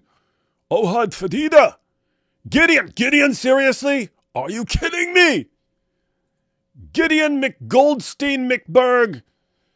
Simon Lazarus? Oh, come on. Simon Lazarus? You just make up the most Jewish names ever? And then what is this? Anisha Jagdeep and Ankita Jagdeep. Don't know about that. All right, let's go ahead and check it out right here. So the funny thing that you have here is that you have a major Christian organization, a major evangelical Christian organization. Then you have Jordan Peterson, you have a reverend, part of that Christian organization, you have Christians, and then you have a bunch of Jewish participants helping out in the study. And then they're like, oh, you see, why are there Jewish names on here? It's quite clear who is behind this. It's so ridiculous. Apparently, in order to counter these accusations and please the gropers, you would have to make sure that you hire only Christians, or sorry, non-Jews. Yeah. As part of research, even if the Jewish members are simply part of researching on a general basis. No, you cannot hire Jews for this. You cannot have Jewish names on here. You have to have only non-Jewish names on here. So stupid, man. Yeah, it is. It is insane. So you've got this big issue. Hey, these guys seem to be using this in just as a way of attacking Jews, and they're duping Christians. It's like, okay, but no Jew is allowed to have anything to do with any research. Why is that? Why are Jews not allowed to have be involved in research? Let's just go ahead and read this. Read the beginning here for what they're saying.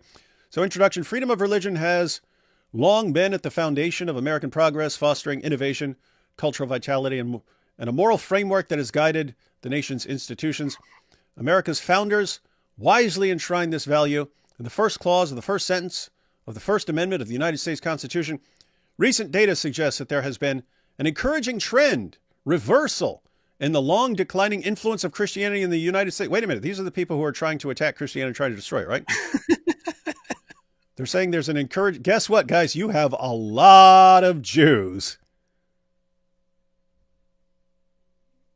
who want who want the sort of reverse the trend in the decline of Christianity in the West, because they've seen what the decline of Christianity leads to.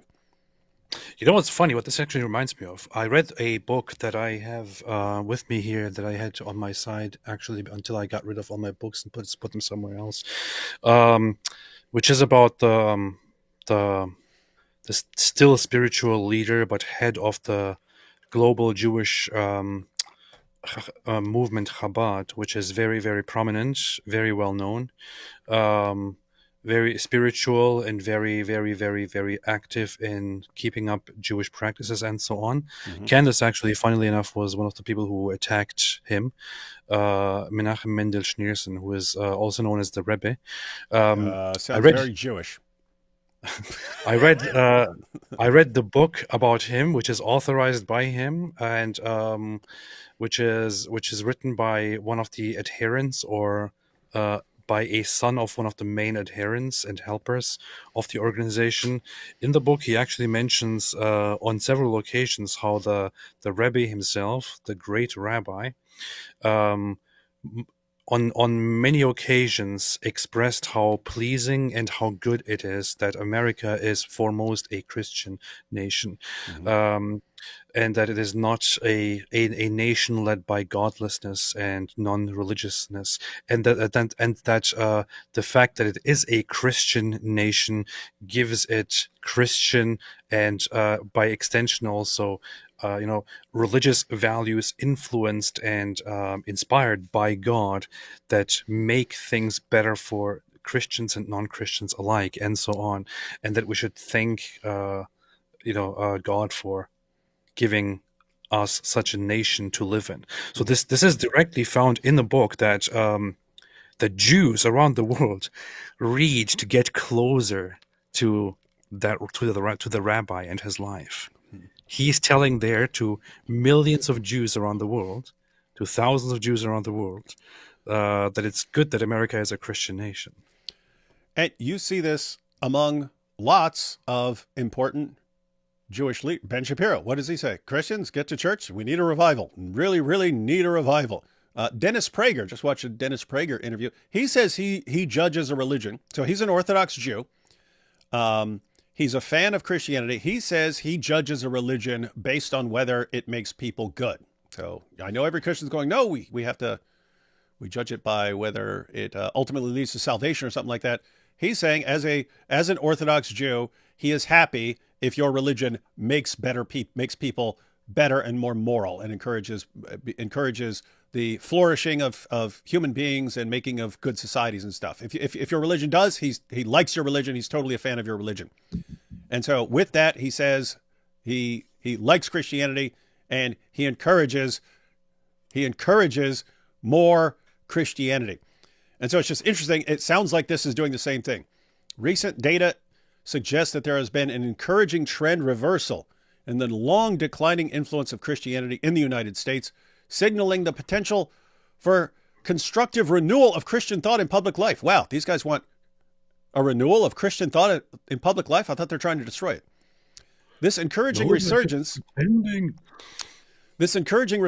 is being met with a challenge: the co-optation of Christian language and symbols by small vocal groups of extremist actors who seek to redefine religious identity for ideological ends. That sounds exactly like what's happening, AP. It sounds like you have a bunch of people who are realizing we need like a revival in the West. We need it. And lots of people are thinking it's good. Lots of people I made a video about this very recently, but the studies have shown that for a long time, Christianity was declining in the West, and for the past few years, it's actually been increasing. The number of people who identify as Christian are increasing over the past few years. And so that's part of it. People are realizing it. And what happens when people are realizing, wow, we need a resurgence of Christian faith? There are going to be people who use that to their advantage. And that's what the Groypers are doing. And this is calling them, I haven't seen one word here that sounds anything like what Candace is saying about this. This report focuses on the phrase Christ is King, a profound declaration of faith, which is now being weaponized by some political extremists. So, Nick Fuentes, yes, political extremists, distorting its meaning and advancing exclusionary and hateful narratives. That's exactly what they're doing. This hijacking of religious language echoes a broader pattern observed in the past decade, where identitarian ideologies, whether in the form of radical DEI initiatives or the excesses of woke moral policing, have restructured institutions by imposing rigid ideological conformity under the guise of moral progress. Did you catch that? They're restructuring institutions by imposing rigid ideological conformity under the guise of moral progress. What was Candace doing? What are the Groypers doing? You have to agree with us completely, or what did Candace do? If you're not with her and the Groypers screaming Christ is King, then you're bad and Jesus is going to reject you. Ideological conformity under the guise of moral progress. Just as these movements leveraged moral identity to enforce social control in academia and the corporate world, extremist factions now exploit religious identity to try and reshape public discourse, sow division, and erode the spirit of religious renewal that defines American democracy. Do these guys sound like they're anti-Christian and don't want Christianity and want Christians to shut up? It sounds like they want Christians more vocal and more a part of public life and government and everything. That sounds like what they're saying. And they're saying, but other people are taking advantage of this to turn things to their own sick ideology. That's exactly what's happening. What are they saying here that is remotely incorrect? And why are people like Candace and the Great, oh, you see, they're trying to destroy Christianity, make us silent? If left unchecked, this ideological corruption risks tainting an apparent revival of Christian thought. They want a revival of Christian thought. And they don't want people like Nick Fuentes and Candace derailing the revival of Christian thought, replacing a constructive and genuine return to faith by many with a polarized and weaponized moral framework by a few. Protecting the integrity of this resurgence requires distinguishing between sincere religious sentiments and the instrumentalization of faith by extremists to sow division and spread. This is exactly correct. You have to distinguish between people who are saying things sincerely because of their sincere religious sentiment and people who are using this as a tool for their own agenda. How is this remotely objectionable? And so what do we have here? It's just a summary of what they find. So extremists hijack a religious affirmation. The phrase Christ is King has been systematically co-opted by extremist figures, with mentions of the phrase on X alone increasing more than fivefold between 2021 and 2024. Nazis, Nazi sympathizers, and Muslim masculinity influencers converge as the top Christ is King disseminators. In 2024, more than 50% of all engagements around Christ is King posts were driven by extremists and fringe influencers. So half are coming from the weirdos. Posts by Nick Fuentes, Sneeko, and Andrew Tate. So a wannabe neo-Nazi and two Muslims achieved over 13.6 million views and more than 100,000 engagements during Easter 2024 alone. Most engaged posts come from hateful influencers. The top influencers on X in 2024 included extremists like Nazi sympathizer Candace Owens, Muslim masculinity influencer Sneeko, and Holocaust denier Jake Shields, who collectively drove a 7-fold increase in total engagements compared to the 2021 influencer cohort, which featured mostly moderate Christian voices. Uh-huh. Yeah. So in other words, it used to come from moderate Christian voices. Then it was hijacked by people like Sneeko and Andrew Tate.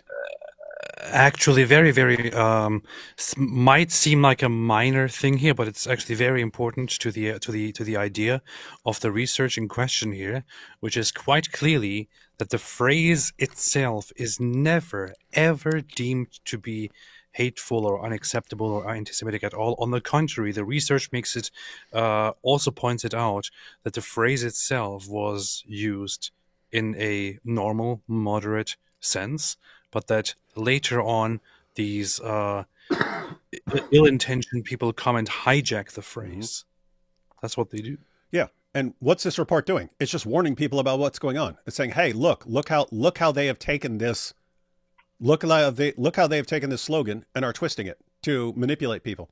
Why would you not want to warn people about that? Like, why? So proliferation of hate speech. Posts flagged through machine learning as hateful rose from 9% in 2021 to nearly double with a peak of 17.3% in May 2024, underscoring the semantic shift of the phrase towards a tool of extremist propaganda. Mainstreaming through Google searches. Google Trends data confirms the normalization of Christ as King, with search interest spiking a new maximum in March 2024, a 400% increase from its baseline in the previous decade. Seasonal spikes, once confined to Christmas and Easter. In other words, there used to be just seasonal spikes around Christmas and Easter saying Christ is King, but now they coincide with extremist-driven chatter. So now the spikes coincide with Nick Fuentes or Candace Owens or someone saying something. Semantic corruption evident in topic analysis. Anti-Semitic associations pairing the term Jew with Christ is King rose sharply, with Jews becoming the single largest associated topic for the phrase in 2024, as revealed by language models. And nearly 10% of all posts mentioning Christ is king during its historic chatter peak in April 2024 included anti-Semitic content, significantly outpacing mentions of other minority groups, which remained below 2 to 3.5%. All right, and here we just have this little intro here on how it was used in the Catholic Church. So, history of Christ. Sounds like a nerdy, inspiring philosophy stream. Yeah, that's what it is. Well, we're reading a study, and that's always inspiring philosophy stuff. Let's just get the background here, and then the phrase "Christ is King" itself has deep theological roots in the Christian, but especially Catholic tradition, deriving from various New Testament sources, which scripturally enshrine Christ's divine authority and kingship. Its mainstream resurgence began in 1925 when Pope Pius XI instituted the Feast of Christ the King as a response to the rise of ideologies like nationalism and communism that threatened to undermine the central role of Christianity in the West. Until very recently, the phrase has been used almost exclusively in liturgy, hymns, and devotional practices of the faithful to inspire fidelity to Christ's teachings, and to emphasize his role. They even capitalized his there. Just capitalized his role as the ultimate moral and spiritual guide. This sound like a bunch of anti-Christians who hate Christianity, guys. Read that sentence again. Until very recently, the phrase has been used almost exclusively in liturgy, hymns, and devotional practices of the faithful to inspire fidelity to Christ's teachings and to emphasize his role as the ultimate moral and spiritual guide for humanity. Today, however, a century after the Feast of Christ the King was instituted, extremists in America have begun distorting the meaning of the phrase and leveraging it as a coded symbol for their Machiavellian political aims. Rather than serving as a shield for the faithful against these forces, Christ is King has become cynically weaponized to shield extremists who look to destabilize American politics, inflame tensions within civil society, and encouraging hatred towards minorities. Guys, have you seen one word against Christianity and all this? Like one thought? Like, even if you want to say, they're just trying to trick us, where are you getting that from? So anyway, guys, we could continue reading and so on, but you can read this on your own. It's a 21-page report. I just wanted to show you what people are flipping out about and saying they're trying to destroy Christianity, they're trying to silence Christians and so on. The report is about how it's great if there's a resurgence of Christianity and Christian influence and Christian thought, but you have people who are basically spiritually hungry, and you have a bunch of idiots who are jumping in there and taking advantage of them. And they're saying, hey, don't let them take advantage of you. Don't let them take Christ is King and use that as a shield for a bunch of neo-Nazis to destabilize the country. Like, you see. And then you've got Candace losing her mind. And you see, it's all the Jews trying to destroy Christianity, you see. Well. All right, we'll take these last couple super chats. We'll be out, ladies and gentlemen. From John the Presbyter, good charities for persecuted Christians. There's a couple. So Open Doors, check out Open Doors. Voice of the Martyrs, and the Barnabas Fund. All those, there may be more, but those are ones I've been familiar with over the years. Jay Dyer seems pro Christ is King. Retweeted Jack Poso. I'm not listening to that guy anymore. Is he an orthobro? Jay Dyer said a lot of different things in the past that I thought were really, really crazy, messed up stuff, but I don't really make my judgment based on just one or two things. Yeah, but, nor do I. In fact, we've said repeatedly, you could be a Christian and just be watching and saying, what? People are flipping out over Christ is King? Heck with that. No, Christ is King. Christ is King. It's very easy. Christ is King. Christ is King. Yeah. If you're informed and you know there's a groiper thing and you're like, you know what, these groipers are right. We need to be blasting away at these Jews here. Okay, yeah, I wouldn't trust you too much after that either. AP, should Ukraine trust anything? Assuming he means Erdogan here. No, I agree. I would not trust that dude on anything. But yeah, you're the expert. Trust Should you anything. trust Erdogan? I was just saying Ukraine just shouldn't trust anything, but shouldn't trust anything Erdogan promises. No, definitely no. Should they trust Turkey against Russia, or are they secret allies? Nobody should trust Turkey on anything. Nobody should trust Erdogan on anything. I don't think there's. You just shouldn't. You just shouldn't. You just should not do that. Shout out to Bill Galactica for gifting 5 Apologetics Roadshow memberships. And shout out to my boy Zelensky. Yeah. Tarun in Bible, God created all creatures vegan. So Prince of Egypt is the story of Moses. Great movie. Oh yeah. Doesn't mean I know. Doesn't mean we're gonna watch it. But it's still a cartoon. Yeah, it's a cartoon. Since you guys are both Christian now, I want to know your thoughts on my theory. Do you think it's the end times? 1, one world language connecting all people equals the internet. 2, Christians make Trump look like the anti-cross. No, my position is I have no idea. Again, you can say, oh, look, this lines up with these signs of the end times. People in the 1800s were saying the same thing. So the end could come within our lifetimes. The end could come 10,000 years from now. We have our marching orders, so I say we follow our marching orders and leave the rest to God.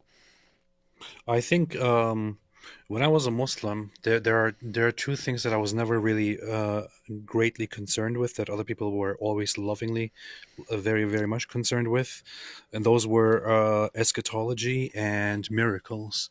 And I think it wouldn't really change even if I changed my beliefs. I still don't. I still am not very concerned with those things. Yeah, again, my interest in the end times is mainly. I'm not saying it's not important that other people shouldn't be interested. I'm saying we all have a limited amount of time. We have to focus on. If you want to do something well, you got to kind of focus on a couple of things. And so I focused on other things. But David, what's your takeaway from the Book of Revelation? We win.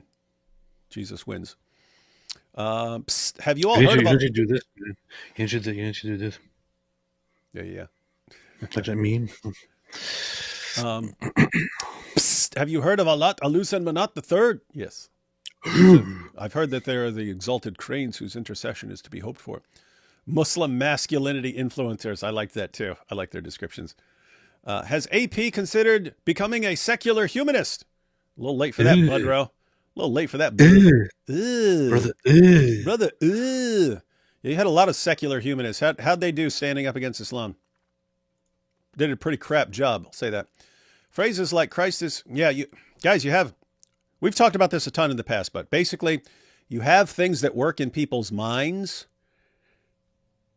Like I can imagine a world where everyone just walks around loving each other at all times and hugging, and everyone is completely generous. And so let's just be like that. Okay. Just because that worked in your head does not mean that somehow that's how the world is going to work. Communism. There are variations of communism where if you looked at them on paper, you'd say, that's a good idea. Guess what? It doesn't work. It never has worked. It's never come within 1 trillion miles of working.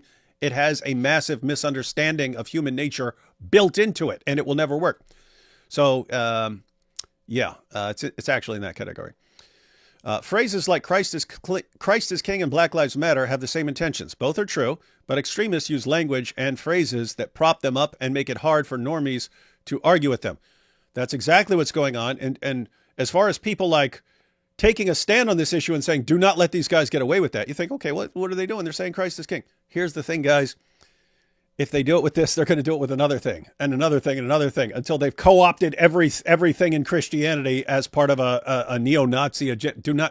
There are certain things just, nope, do not do this. And yes, we will take our stand. And yes, we don't care if you moan and wail and complain about it. We got to stand against this nonsense. So yes, you are correct, Rick. We have Isa Kabir. So glad to see your work against anti-Semitism. You too, Isa. We should get Isa on here pretty soon. Has AP considered becoming a seat of vacantist? It's a very weird position to have. I looked into it a little bit. What the heck is that? I'm not sure if this is a real question. It was a seat of vacantists are traditionalist Catholics who Oh, okay. who claim that that the seat of the Vatican is empty since Since some particular pope. since one of those popes, and they consider all other popes not just heretical but basically non-existent, so that they're all invalid popes, and that there has not been a pope since then. But it's kind of a weirdly incoherent idea, and it's like it's even unacceptable to Orthodox Christians, you know. like the Orthodox Christians not even accept that there is no pope. They just consider the pope not following the proper teachings, but they wouldn't say that the seat is empty, for example. So here's AP educating me on various Catholic groups. Interesting. Powerful. And we have finally GoatHub here says, has AP considered becoming a Scientologist? And funny, everyone's like, has AP considered this? Has AP considered that? I'm going to my first service as Scientologist. Yeah, you should if you want to become a Hollywood actor. It really helps. It really helps. It is kind of funny. It's like understood that you've got, huh? I don't even know if they have services or anything. Yeah. Yes, they all get together and celebrate Xenu. I don't know what they do. All right, guys. We'll be back tomorrow on your channel, right, AP? That is true. We shall be back tomorrow on my channel. That's right. Any idea yet or not? I think we might discuss something like Andrew Tate or something like that. It would be good, just because, I mean, we already shared all our thoughts on Andrew Tate back in the day, but he has been trending recently, so we might need to make fun of him and recap some of that, because more and more stuff came out, and thanks to, hats off to Milk Bar TV and Murdered by Crayons for continuing to sift through the old videos and use them to respond to the ongoing, never-ending lies of the Tate crew. But yeah, lots more has happened since we covered Tate in the past as far as lies and those lies being exposed. So it'd be a good idea to revisit that one for a show. You see, this is the book that I was talking about earlier, which is written by a very Jewish-sounding guy, Joseph Telushkin, about the Rebbe Menachem. Wait a minute, that looks like a Jew! See, and there's actually, I mean, one of the things that I'm very happy that I did over the last few years was to just go to the sources themselves and directly inform myself on these things, rather than listen to, weirdos online who just claim to know everything about others. And in here, for example, I found lots of from the main guy, the most important rabbi of today's time, so much praise for America, for America's religiosity, for Christians, for America being a Christian nation, and so on, which is very surprising. Gropers are not going to read anything. But if anyone, Gropers of the world! But if anyone thinks that Candace Owens and people like her actually tell the truth about Jews, I would suggest going and reading what Jews themselves say. This is a book specifically written for followers of this rabbi who want to get closer to understanding him and so on.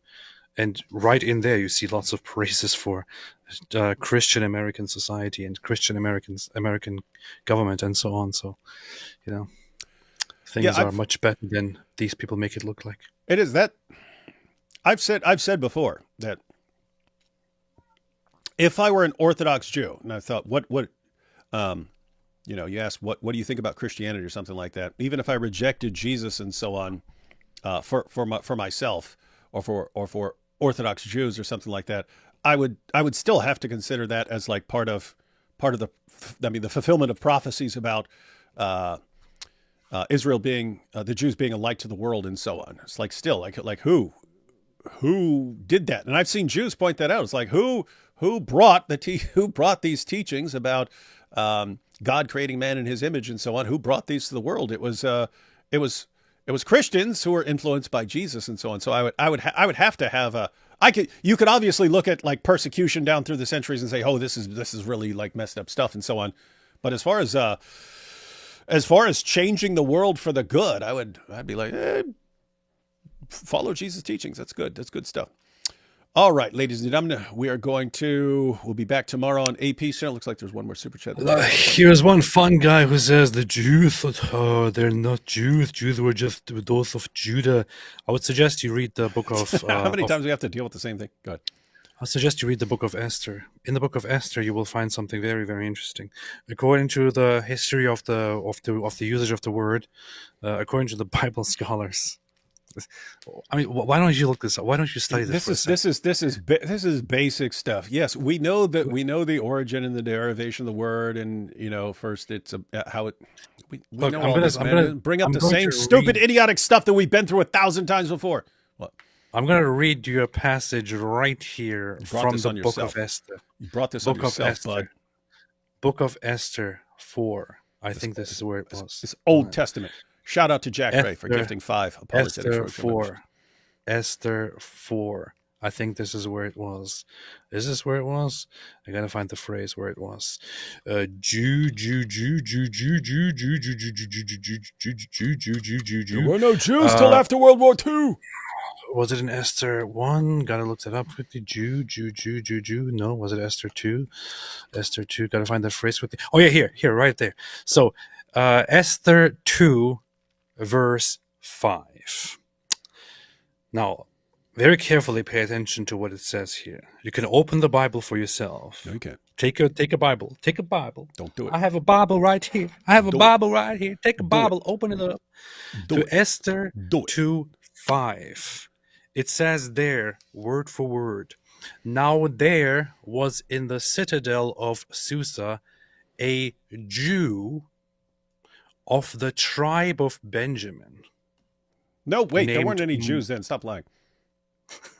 Named Mordecai, son of Jair, the son of Shimei, the son of Kish. So, a Jew of the tribe of Benjamin. Weird. Isn't this supposed to be just a term for according to you, to people from the tribe of Judah, just from the region of Judah or anything? No. Here, for the first time in the Bible, it appears as a general term, as a general name used for anyone that is from the tribes. And from this point on, chronologically speaking, from this point on, the term Jew comes to be used for basically anyone who shares the heritage and the beliefs and the tradition and so on. By the time of Jesus, because of that, anyone who is of the children of Israel is known as a Jew. That's it. And so, my friend, what you've done, you've committed what's called the etymological fallacy. Gone to some original meaning of a word or something like that, and just ignored how the word actually developed and what it came to mean. And that's just, don't do that. Don't do that. It's embarrassing. It's embarrassingly terrible. And if you say it's the Samaritan woman at the well didn't call herself a Jew, well, that's because the Samaritans were excluded from this because they excluded themselves and followed a different religion, their own religion. That's why. It's a very simple explanation. And last couple comments here. Has AP considered whether the Vatican II sect is the prophesied end times counter church? This is funny, all these questions for a guy who's still in the process of converting. Yes, I think that's good. I don't even know if Grays is serious. I know some people are serious and some people are like interested. Hey, have you thought about this? And other people are like, hey, let me just shower this guy with questions and so on. I think that might become the ongoing joke. AP, what do you think about the Council of 1874 and paragraph 3 of that? What do you think about that? You see, we have there's a super sticker, character holding their head. I still don't know why they don't just show us the super stickers when I try to pull them up. Flaw in the system. And then we have Arctic Base. Did someone mention Tovia Singer? Yeah, you did. Every time you've ever joined us for a live stream. Tovia Singer. Singalings. The Singalings are trying to take over our shows. All right, guys. We'll catch you. We'll be back tomorrow. Catch y'all then. Powerful. Be based.